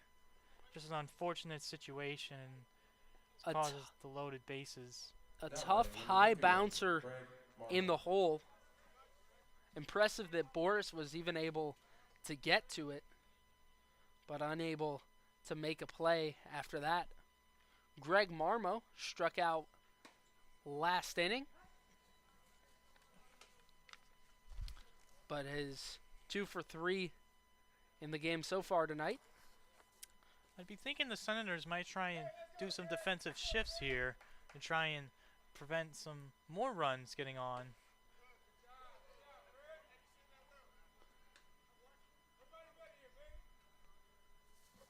And this is some real trouble for the Senators. Bases loaded, just 1 out in the top of the 6th inning. And the DC Grays have come out with some motivation tonight. They have played a great game thus far after having lost the last 2. And a loss tonight for the Senators would make them 0 of their last 3 as Mikey Guy makes the throw home. And they're going to play tight in infield now because you're trying to prevent runs here in the top of the 6th. You're trying to prevent runs here. And now there's 2 gone. Infield will drop back. And he out retires the side here.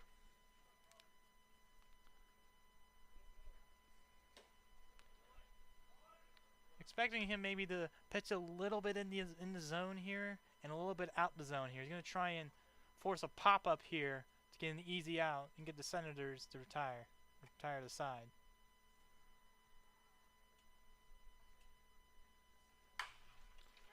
Hit hard on the ground to short. Boris flips it to second, and that'll bring an end to the 6th inning. The Grays able to score 2, and they lead by 6 in Southern Maryland. We'll be back with you in a moment.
7-1, the lead for the Grays Designated hitter number 42. over your Southern Maryland Senators, who have had a tough time scoring runs thus far tonight. Ian Kennedy being somewhat the only highlight for the Senators. Kennedy, so far this evening, singled and scored back in the fourth.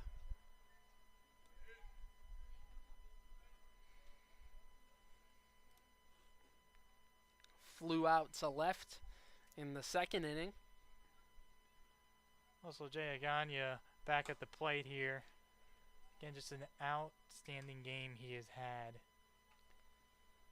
Aganya has been relentless on the bump this evening, allowing just the one run in the form of Ian Kennedy. And it's not been without trouble at times, but has left a number of Senators players on the base paths. 6 players stranded for Southern Maryland tonight. Kennedy looking to somewhat be selective as we may approach a 3-1 count here. He's going to try and look for a specific pitch on this next one. The 2-1 pitch. Hit back up the middle and just over the head of Rucco, who can't make the jumping play. And Ian Kennedy with his second base hit this evening. Now batting the first baseman, number 13, C.J. Willis. C.J. Willis up.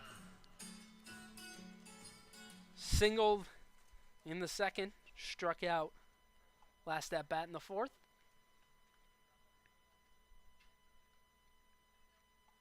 If Willis can get on here, would be a huge shift for Southern Maryland, who is down 7-1 at the moment. Probably going to expect a hit and run play here. Runner's going to try and advance while getting hit. Throw back over to first. Kennedy forced to dive, but in safely. Aganya has just been wonderful tonight for the Grays, and for a team that really doesn't like to use a ton of arms out of the bullpen, you couldn't ask for anything more. Yeah, Aganya, I hope there's some scouts looking at this tonight. They're going to try and probably want to pick him up. Hit high. It'll stay in the infield.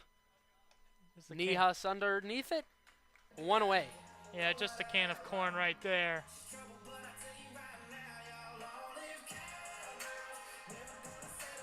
Now batting center fielder, number 2, Logan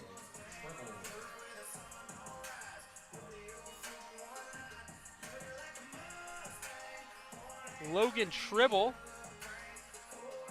is 0 for 2 this evening.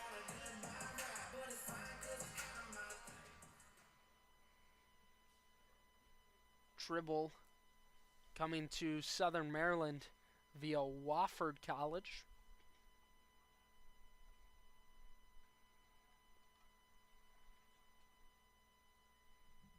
Has struck out twice and walked twice on the young season.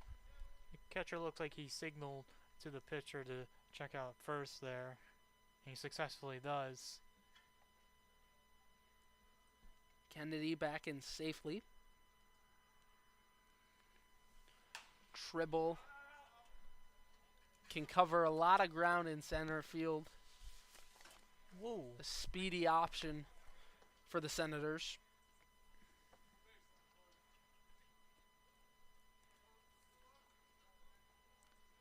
Coach is communicating to the players right now. Scott Middleton saying some sort of message about base runners. Just wants to try to get guys on and can create some sort of chaos from there and try to push some runs across, as is well needed down 7-1.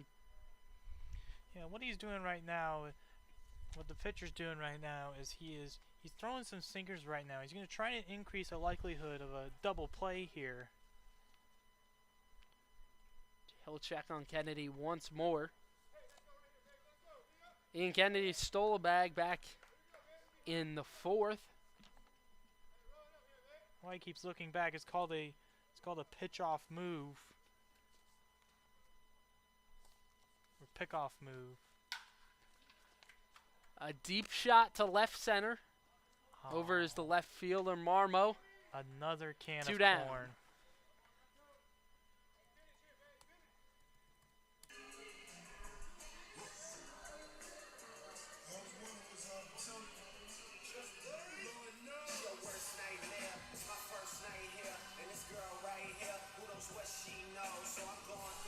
Now batting number 34, Ty Smolinski, who was the defensive replacement for PJ Hughes, gets his first at bat of the night.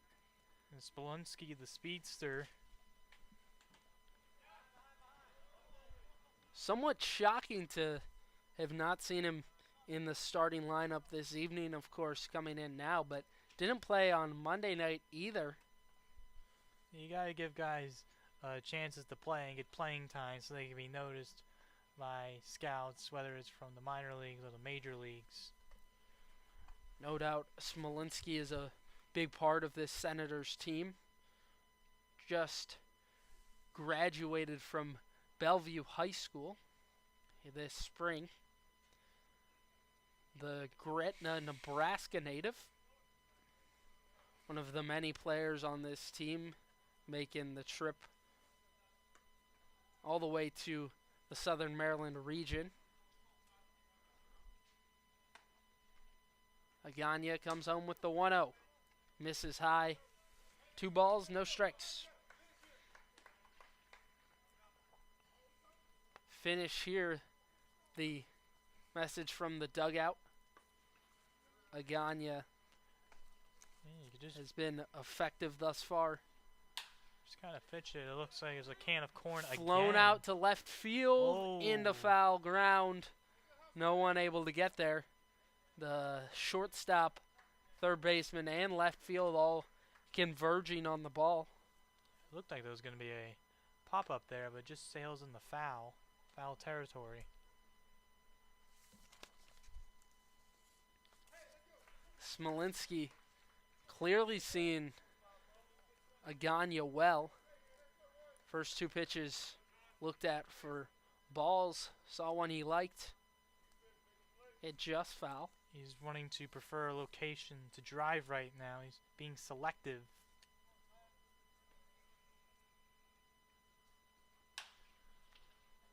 Hit hard left side down Oh. the left field line. And will once again be unplayable. Smolinski is shaking his head in disappointment. He did not like that hit. Did not like the location of that ball. Ty Smolinski didn't play in Monday night's game against the Braves, as I mentioned, but coming in of relief of PJ Hughes, the second baseman, who has since been brought out of the game. The 2-2. Lifted high out to right field. A routine play for Lavagna to bring an end to the third inning. Kennedy reaches on a single, but is left stranded. And the Grays continue to lead here in Waldorf by 6.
It's been a big night thus far for the DC Grays as Patrick Nias comes back up to the plate. Yeah, just been a dominant performance by the Grays. Popped foul. Back behind home plate. Someone almost got hit there. A couple of young travel ball players for the Southern Maryland Senators in attendance tonight, Yeah, chasing that foul ball. you just missed the pedestrian there. Just one seat over. Really quite the thing to have for Southern Maryland, the strong youth program, which really feeds into this summer collegiate ball team. Easy to call upon former guys. Bouncer to third, throw on to first from Guy. One down in the top half of the seventh. Yeah, the youth is very important to try and continue that legacy. Build them up. Prepare them for the big leagues. Prepare them for college, high school, and middle school. Guy, who just made the play a moment ago, one of those players that was brought up through the Senators youth program. Dawson Weatherald as well, who is on the pitching staff for the Senators. Michael Lavagna at the plate is 2 for 3 tonight, lined out to begin the evening, and has singled in each of his last 2 at-bats. Drove in a run in the third inning. Yeah, and that bat speed is at almost 79 miles per hour. Lavagna hitting .263 on the year. 6 RBIs to this point out of Alexandria, Virginia.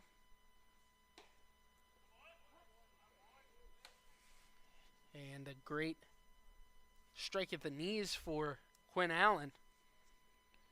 Even Who count knocks it right up now. at 2-2. Allen got out of trouble in the 6th inning. Had the bases loaded there. Did the aces. Yeah, DC Grays coach, he's definitely hyping up his players, making sure they're on top of it. That's really huge for a team to be so motivated after struggling as much as they have as of recent. Lavagna goes down on strikes. And all of a sudden, 2 down to begin the 7th. You definitely want to try and get off the field here and get your offense on. You are down by 6 runs right now. You have to play good defense so you can get some good batting.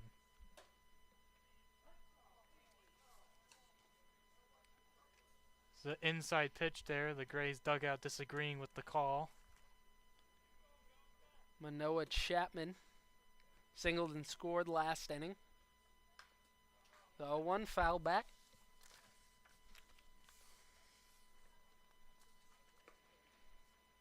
Quinn Allen threw just 2 days ago against the Braves,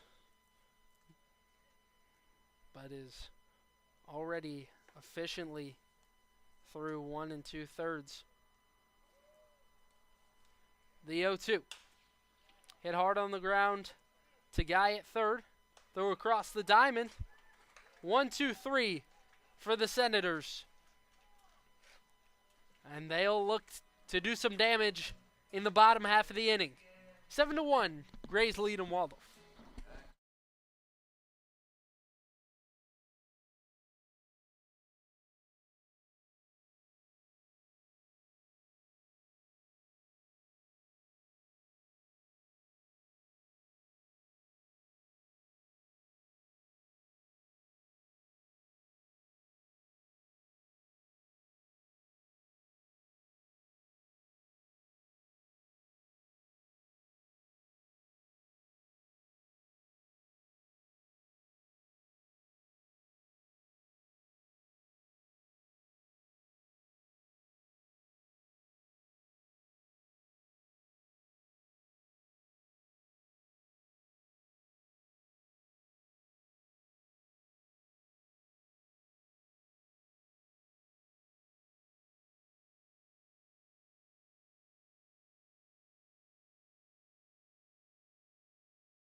Carter Groen, the defensive replacement for Rohan Putz, getting his first at bat of the evening.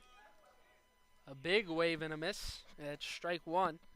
New pitcher on the mound for the DC Grays, so we'll officially close the night for Jay Agana. Through 6 innings, allowed 5 hits, just the 1 run, struck out 6 batters. Yeah, he just had a great game and a well-deserved break for him. Just what a performance he's put on for tonight. The new pitcher, lefty sidearmer Ryder Moy, out of Wofford. There's a few players on Wofford for the Grays. Both sides of this game, as you mentioned it now, Zach. The Logan Tribble, the center fielder for the Senators, along with Davis Rivers making an appearance earlier tonight out of the bullpen. Some players will become teammates when they become rivals when they leave college. A tremendous start this evening for Jay Agana, who's in line for a win if nothing goes awry for the Grays. Yeah, Agana, he's definitely my player of the game for tonight, you can say, if everything goes according to plan for the DC Grays. Moy, out of Woodstock, Georgia, attended Sequoia High School. Has had significant experience at the college level. Made 11 appearances in the 2023 season. 10 1/3 out of the pen. Good for a 2.63 ERA. Yeah, in high The school, payoff pitch misses in the dirt, and Groen works a walk. in high school he had 102 strikeouts. How you run? Now batting the shortstop, number 8, Silas Morris.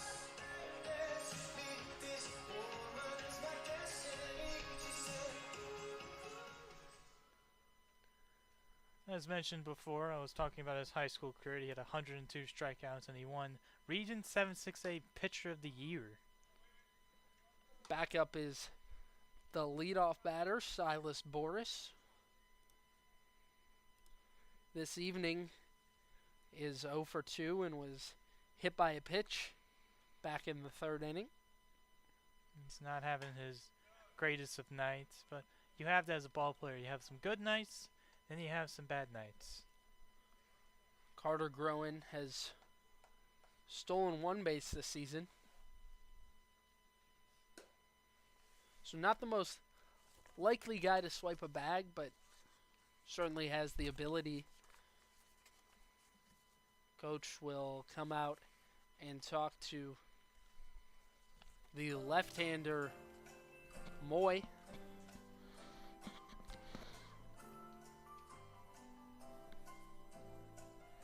Walk the leadoff batter Groen, and all of a sudden is down 3-0 to Silas Boris. Just want to instill some confidence. And you always got to wonder what these mound meetings look like. Trying to get to know these guys at the summer collegiate level. Yeah. Not the guys you traditionally spend your time with. Ryder Moy, just over the last couple days, has come to get to know his team and the coaching staff. Yeah. Sometimes when a pitcher goes back out, a new pitcher guy comes in, coach trying to tell him, calm down. He's going to try to tell him maybe play a little bit conservative. You have to lead right now, so try and play a little bit conservative. Also try and get some guys out. Skied into foul ground, into the playground area down the right field line. And it's super interesting thinking about how those mound visits may go down, because there's a lot of different mentalities as Boris walks on 6 pitches. There's a lot of different mentalities, guys that want to get hyped up and told, hey, you got this, kid. Or some guys that want to acknowledge that, hey, you've made some mistakes. All right, things are good. Let's get right back at it. Yeah, just trying to calm them down, saying, we're in a comfortable position right now. And certain guys where bringing up those past mistakes might get in their own head. So you got to know how to handle your pitcher, and it's a tough position to be in as a coach, especially just having met the guy a couple days prior. And also with a new pitcher comes new different pitching strategies, and the batter's got to try and guess where the pitch goes, and when to hit. When to find that sweet spot, you can say. It's just, I marvel at the fact of how unique of a conundrum these coaches and organizations are in, and the players as well, having to come in and gel together and do as well as they can. Flown out to center field. Holder makes the grab and throws to third. One down. Runners stay right where they are. The Gray's getting a little bit sloppy out there. Try and hold him.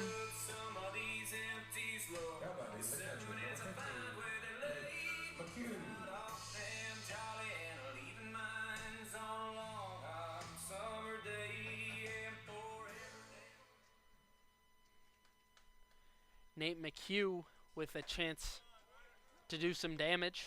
Yeah, McHugh, as previously mentioned at the beginning of the broadcast, I spoke to him before the game, and he mentioned how he wanted to improve his hitting. That's the big thing he mentioned to me. Definitely has no problem making contact so far tonight.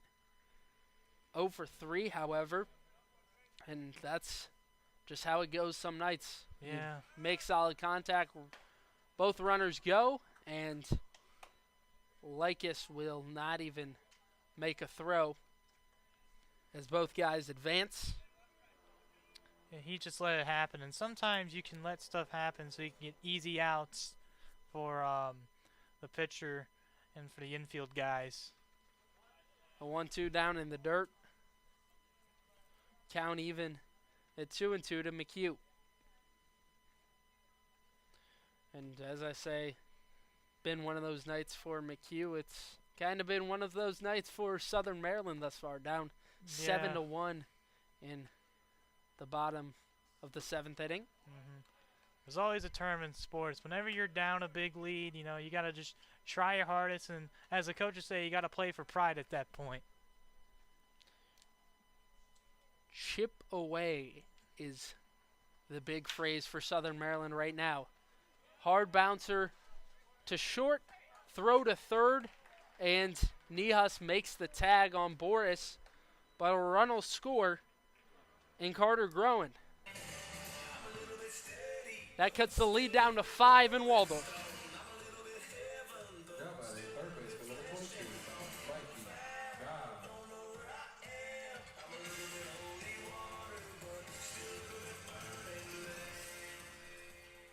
The Senators able to get a run off there. You got to take those small wins like that, Whether it's a run or a hit, you got to celebrate those small wins as a sign of somewhat successful, as well as improvement for some guys. Mikey Guy back to the plate, has struck out twice tonight. McHugh quickly back to first. He may be even or behind the count for this next upcoming pitch. We'll see. Hit hard on the ground to second. Easy flip to the bag. And that'll do it for the 7th. Senators score 1 on no hits and 2 walks. 7-2 our score. We'll be back in a moment.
Glad to have you back at Regency Furniture Stadium. Cody Wagner with Zach Kimmel from Waldorf, as Quinn Allen will stay out for the 8th inning and face Dan Likas. Line back up the middle, diving after it is Smolinski, and he is unable to make the play. Allen looks a little frustrated out there. Now batting number 13. First hit of the night for Dan Likas, which brings up Jeremiah Holder. 0 for 3, struck out twice against the two different pitchers earlier, Carlin and Rivers. Can Allen punch out the center fielder Holder? He was also a pretty good pitcher there. He only pitched 1 inning during his 3 appearances. Big hack and a miss.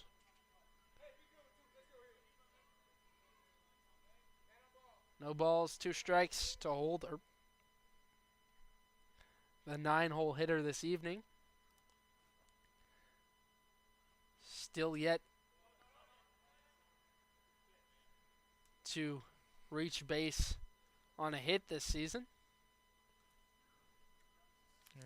Sometimes you got to eagerly wait that good opportunity. It's that one pitch you guess, or that one pitch you're expecting, and then you could just hit it.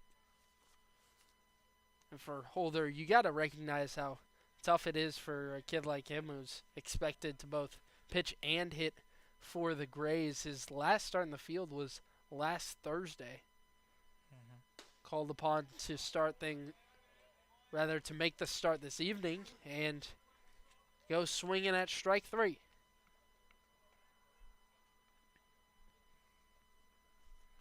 Quinn Allen has 45, James Lehman. been great thus far tonight.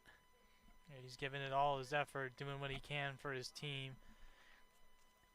It makes sense that he would be pitching again this evening after what was a very short outing against the Braves on Monday. That was just sort of an appearance out of necessity to try to hold runners tonight, providing more length already through 2 1/3. Strike 2.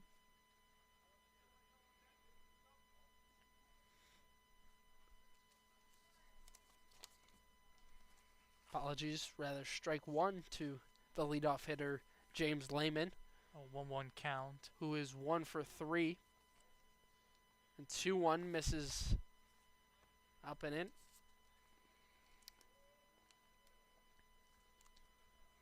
Holder doubled and scored in the 3rd. He's hitting .500 coming into this game and has only increased that tonight. Off the chip there. It's going to be an even count. He's going to try and be aggressive on this next pitch. So whenever Allen pitches, he's going to try and swing at if he can. Lehman, the Wofford College kid, one of the many participating in the game this evening. 2-2. Foul tipped and strike 3. Allen, the second punch out of the inning. Yeah, he just didn't time it right. It looks like he swung a little bit too early. And the ball also chipped off his bat, too, so that played into factor into the strikeout. Number 9, Anthony Rocco. Anthony Rocco batting second tonight and is 2 for 4 this evening. Has singled each of his last 2 at-bats. Pause for a moment before resuming things in Southern Maryland. Yeah, Rocco, a really good hitter. Skied out towards second. Allen walking to the dugout, and Smolinski makes the grab. One runner left stranded for the Grays. 7-2, their lead.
Leading off the designated hitter, number 42, Ian Kennedy. Glad to have you with us on a Wednesday night in Waldorf, as it's been about as good of a game as you could ask for on the Grays side of things, and one to forget so far for the Senators, other than Ian Kennedy, who's really had himself a day, singled twice so far, scored in the fourth inning with a stolen base.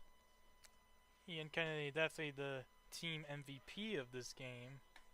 If you want something positive for the Senators, he's definitely improving as a player.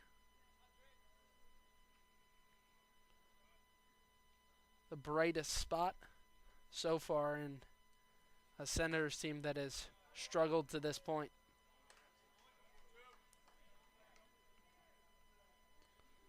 He's going to try and focus on contact here. He's behind the count. He's going to be prepared to hit on defensive pitches. So The 1-2 pitch. Hit hard right side and through the hole. Make him 3 for 4. Have yourself a night, Ian Kennedy.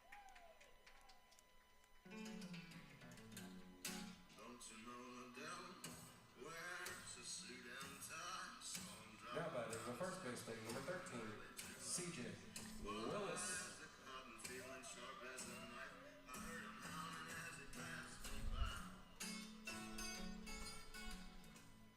Willis 1 for 3 tonight.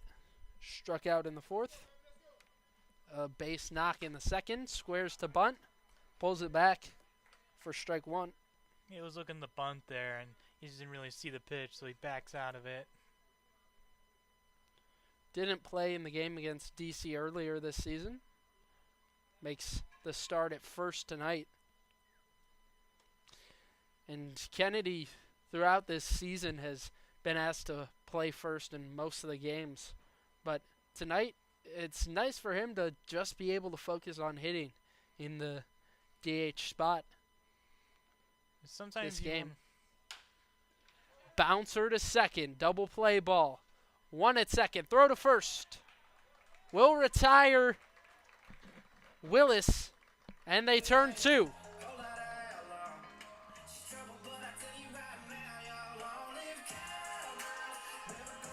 batting center fielder, number 2, Logan Tribble.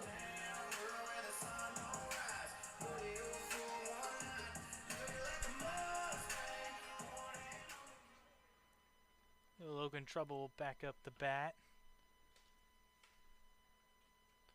Lefty on righty matchup to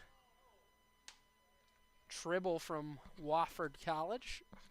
You're definitely going to want to make sure he chases the ball here, as it's a right-hand pitcher, right-hand hitter going on a left-handed hitter. 0 for 3. struck out in the second inning, has flown out to left field twice. You'll remember that flyout he had in the fourth, where he really got a hold of one out to the warning track, but just not quite enough. Fouled over to the right. And that's been the story tonight. A couple things that just haven't gone the Senators' way. Mikey Guy blast that was just foul, and they trail 7-2 in the eighth. Another even count here. It's going to be aggressive The here. 2-2 offering. Did he check his swing? They'll say he went around for strike three. The big double play gets Moy out of the inning, and the lead remains 7-2 from Regency Furniture Stadium.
Top of the ninth in Southern Maryland, Greg Marmo back up for his fifth at bat tonight. Is 2 for 4, doubled in the third inning and scored. Drove in a run with that double as well. Trying to make a barehanded catch was one of the Senators' youth players over along that right foul line. That can't happen. It's just pretty rare. Ferreira, the 0-1 pitch. In for strike two. Ferreira, the new pitcher on the mound after Quinn Allen was able to successfully throw 3 innings tonight for the Senators.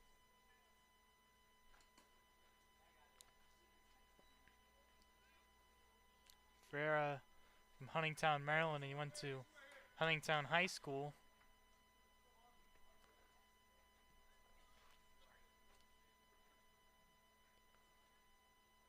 Ferreira peers in.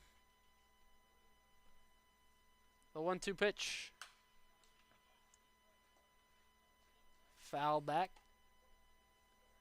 Huntingtown High School is a really good sports high school, and they have a somewhat good baseball program.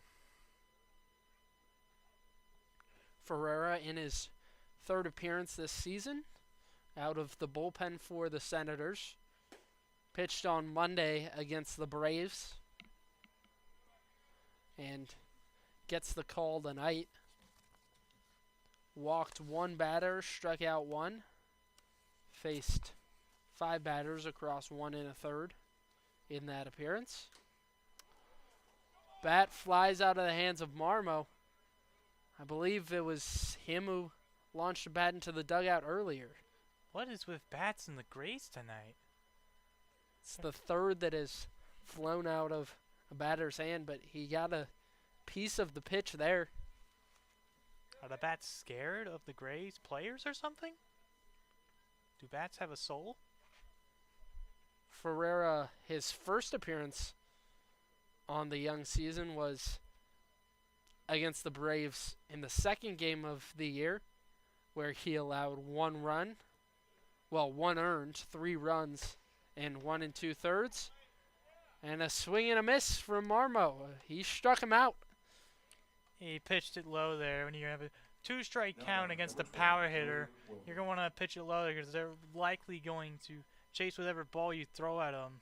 He was able to throw it there and strike him out. Wilga 0 for 3 tonight. Stole a base in the third after he reached on a walk. Pitch misses low from Ferreira.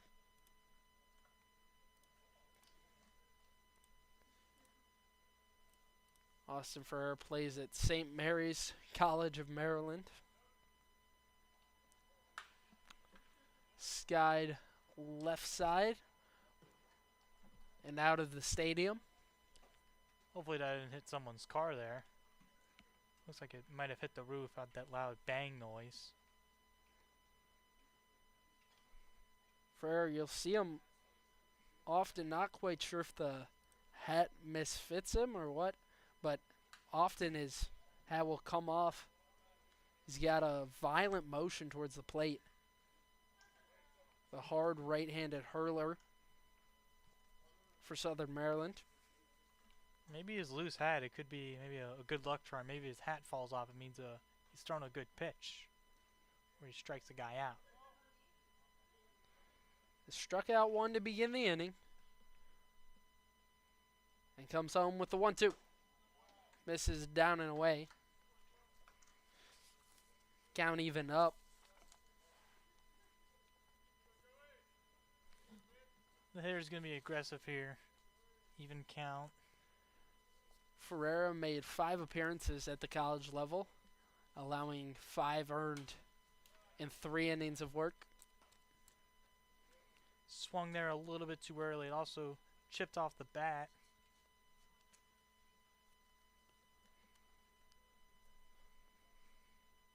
Wilga fighting in this at bat.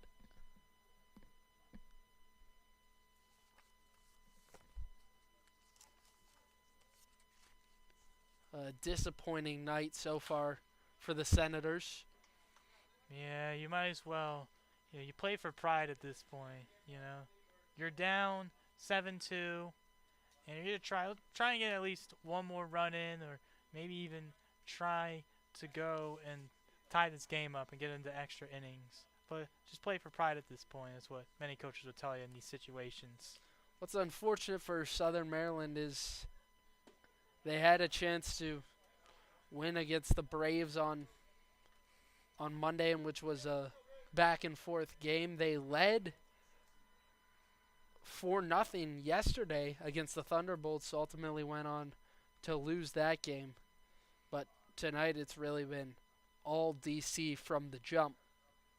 Yeah, and these games in the head, they're not going to get any easier. You're going to have the Aces again tomorrow night, and it's going to be a really tough game. As these games have to be earned, they cannot be given, like in Game 1 against the Crop Dusters. Yeah, just a gauntlet ahead for the Senators. They'll play the Aces tomorrow night, as you mentioned, Zach, and then the Giants on Friday.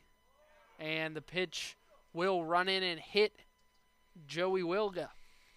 Looks like it hit him in his arm there, and he's gripping it, but it looks like he's able to walk it off, and he's okay.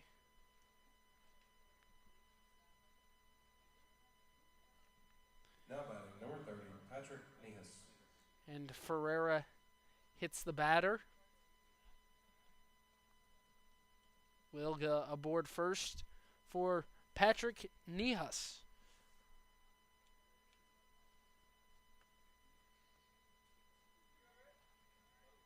One for four so far tonight. Had a sacrifice fly in the third inning. The double back in the first, which knocked in 2 runners.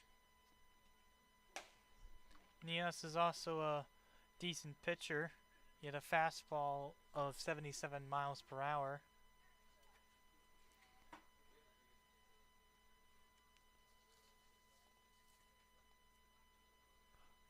The 1-0 swung on and missed. You're going to want to try and force a double play here. Try and do sinkers and maybe some low fastballs outside the strike zone and try and get a double play here. And he hit another one. Ferreira having a tough time with command at the moment. My goodness here. And you got to respect some of these players, able to take a ball to maybe the chest or maybe to an arm. These balls, they come in so fast. And it hurts. And we'll take a timeout. We'll take a brief pause and step aside and be back with you in the top of 9 from Waldorf.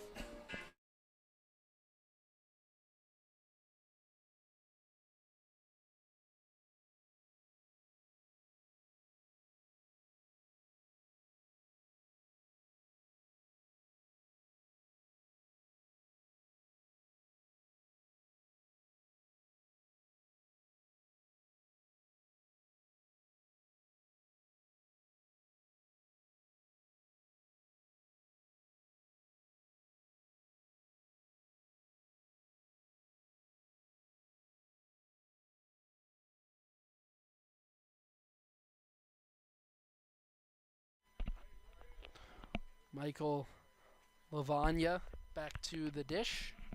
His 5th plate appearance tonight. 2 for 4. Struck out in his last at-bat. Skied towards second base. Infield fly rule signaled by the umpires. And Smolinski makes the grab. 2 down in the 9th inning. Ferreira having a little tough time starting out. Middleton tries to calm him down a little bit, try and get some morale back in him. Seems like these players have really answered well to the leadership of Scott Middleton early in this season. Senators last in the South Division. A loss tonight just further confirms that placement. A win would put them ahead of the Metro South County Braves if they were to lose this evening's game to the Aces. The score on that game, the Aces did win 4-3 against the Braves. And so the Aces now up to 4 in a row. And they are starting to be the dominant team that we came to know last year. Hit hard on the ground to third. Guy will make the play himself and retire the side. 2 batters hit, but no runs in the top half of the 9th for the Grays. Senators, bottom of the 9th, coming up.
To the plate, a pinch hitter, Mike Sweeney.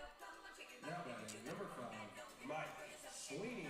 Oh, Mike Is- Sweeney. A utility guy and a very talented hitter. He's basically like the Swiss Army knife of the team. Has not started the last 2 games. Came in to pinch hit in the 9th last night and does so again this evening. You didn't really see much action last game. He did play for a little bit, but didn't get to see much action against the Braves.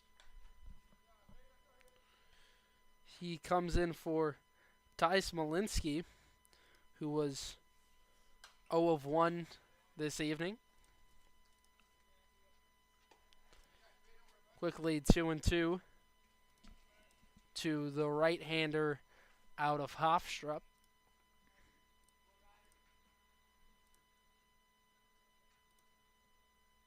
Originally from Belrose, New York, hitting 120 this year. And a swing and a miss for strike 3. As Ryder Moe continues to work through things. Now batting right fielder number 23, Moy's second strikeout of the evening.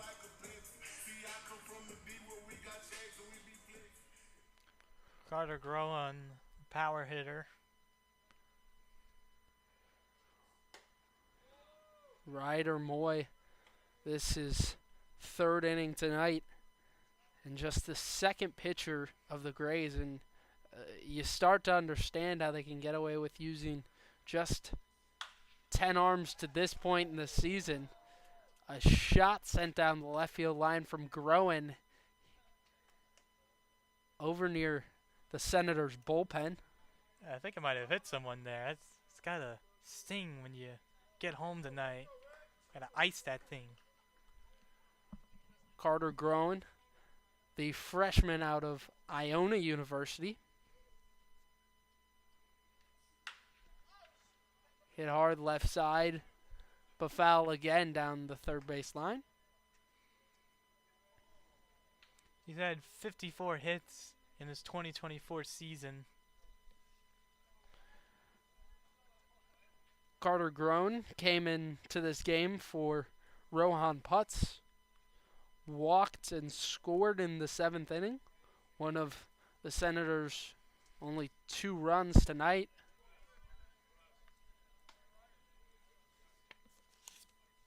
So change up right there.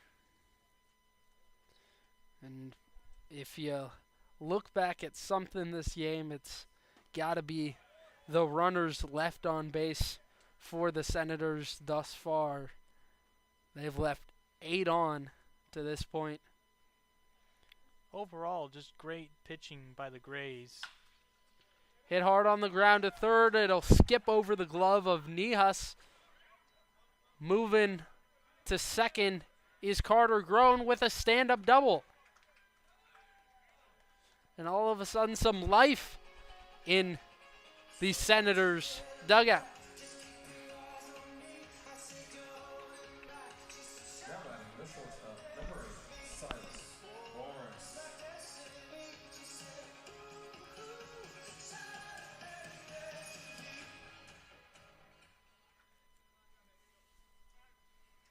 Silas Boris comes on to hit. He's the leadoff hitter for the Senators. Hits one hard down the right field line, foul. Boris so far tonight, 0 for 2, has walked and been hit by a pitch. Stole 2 bases. Somewhat a productive game, I'd say. Stole a base. He's got 3 steals on the season. Definitely a guy, like, when you get on base, he's really dangerous.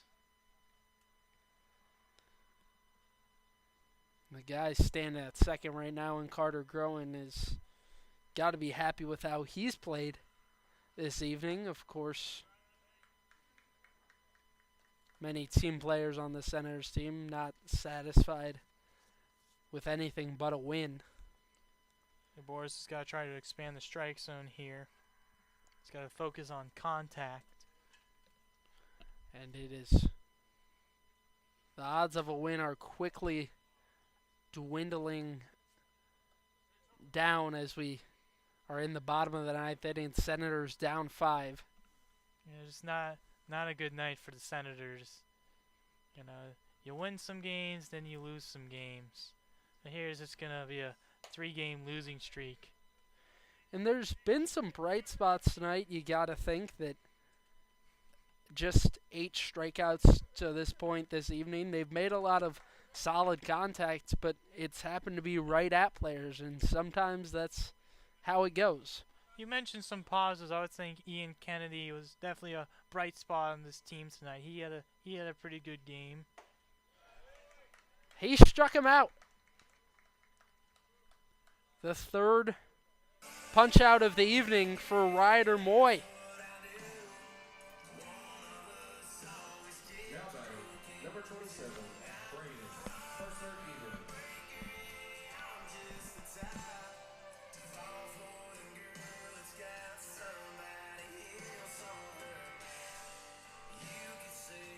Well, they'll clear out the bench and give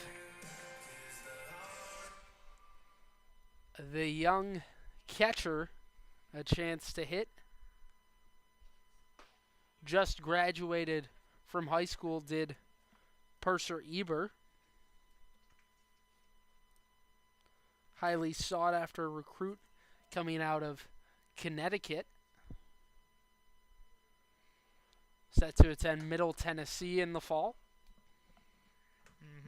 Definitely. You know, some scouts don't miss them in the small towns, you know? They miss them, and that's when the big guys, they develop. Purser Eber is pegged as the number 9 ranked prospect coming out of the state of Connecticut. Senators down 7-2, 2 away in the bottom of the ninth inning. He's a preseason All-American. Tomorrow, Southern Maryland will play host to the visiting Aces, as we mentioned earlier. Senators beat them earlier this season. Runner goes to third. No throw there. And Purser Eber will draw a walk. There could be some light.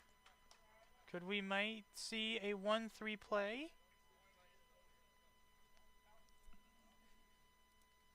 Runners at the corners for the Senators.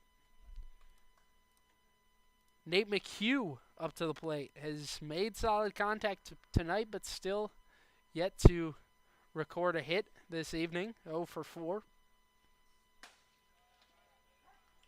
A beautiful pitch by Moy on the outer half. It's a basic fastball to start off with the count.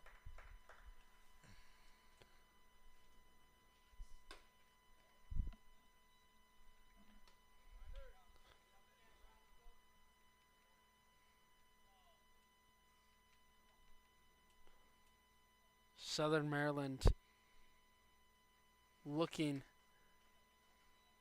to at least extend this game one more batter. Maybe try and get Nate the McHugh at the bases- plate. Maybe try and get the bases loaded. And then you could... Oh, grand slam. Not sure if that could be possible. But never tell me the odds.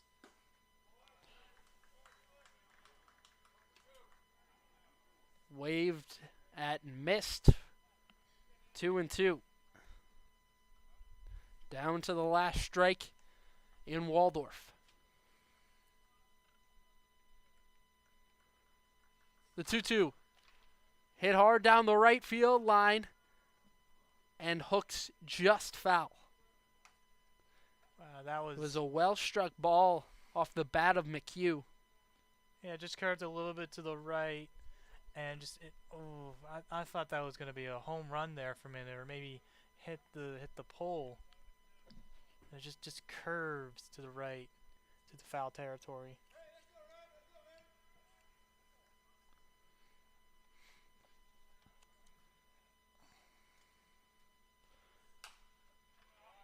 Foul back again. McHugh battling at the plate. He's not giving in. Not giving in an inch.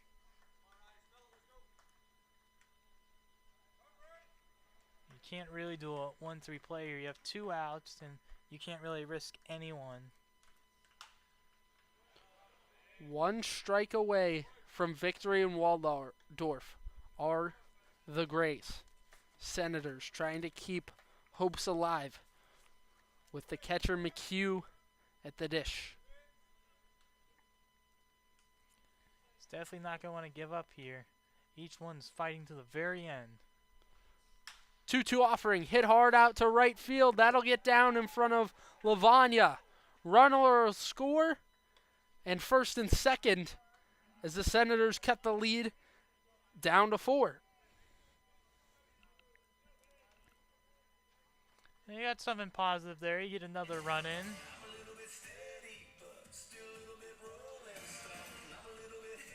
Huge to score another for the Senators and at least give it to the next guy. That's what you want to do in this situation. Yeah. And Hand it off to the next guy and give Mikey Guy a shot. Mm-hmm. Well, they'll go out and talk to Ryder Moy. Try and maybe calm him down in this situation. Don't just play normal is what he's probably talking about. Mikey Guy 0 for 4, but has a chance to erase all of that and come through in a big moment for the Senators. A power hitter here.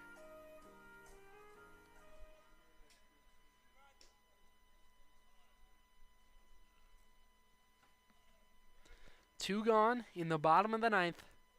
First and second for Southern Maryland. Mikey Guy at the plate. Ooh. Just gets him in the inside.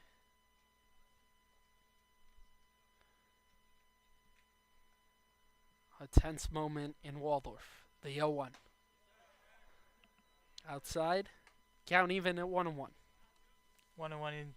Guys got to adapt to the situation quickly here.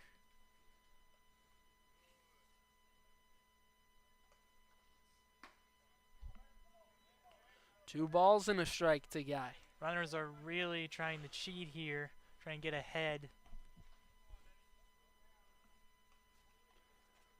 It's really felt like a long ball game. Hit hard out to right field.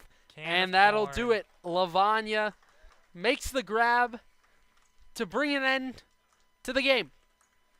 Grays win it 7-2 in Waldorf. Glad to have you with us, Cody Wagner, alongside Zach Kimmel. Be back tomorrow for the game against the visiting Alexandria Aces. And with that, we say so long from Waldorf. Your final 7-2 DC Grays.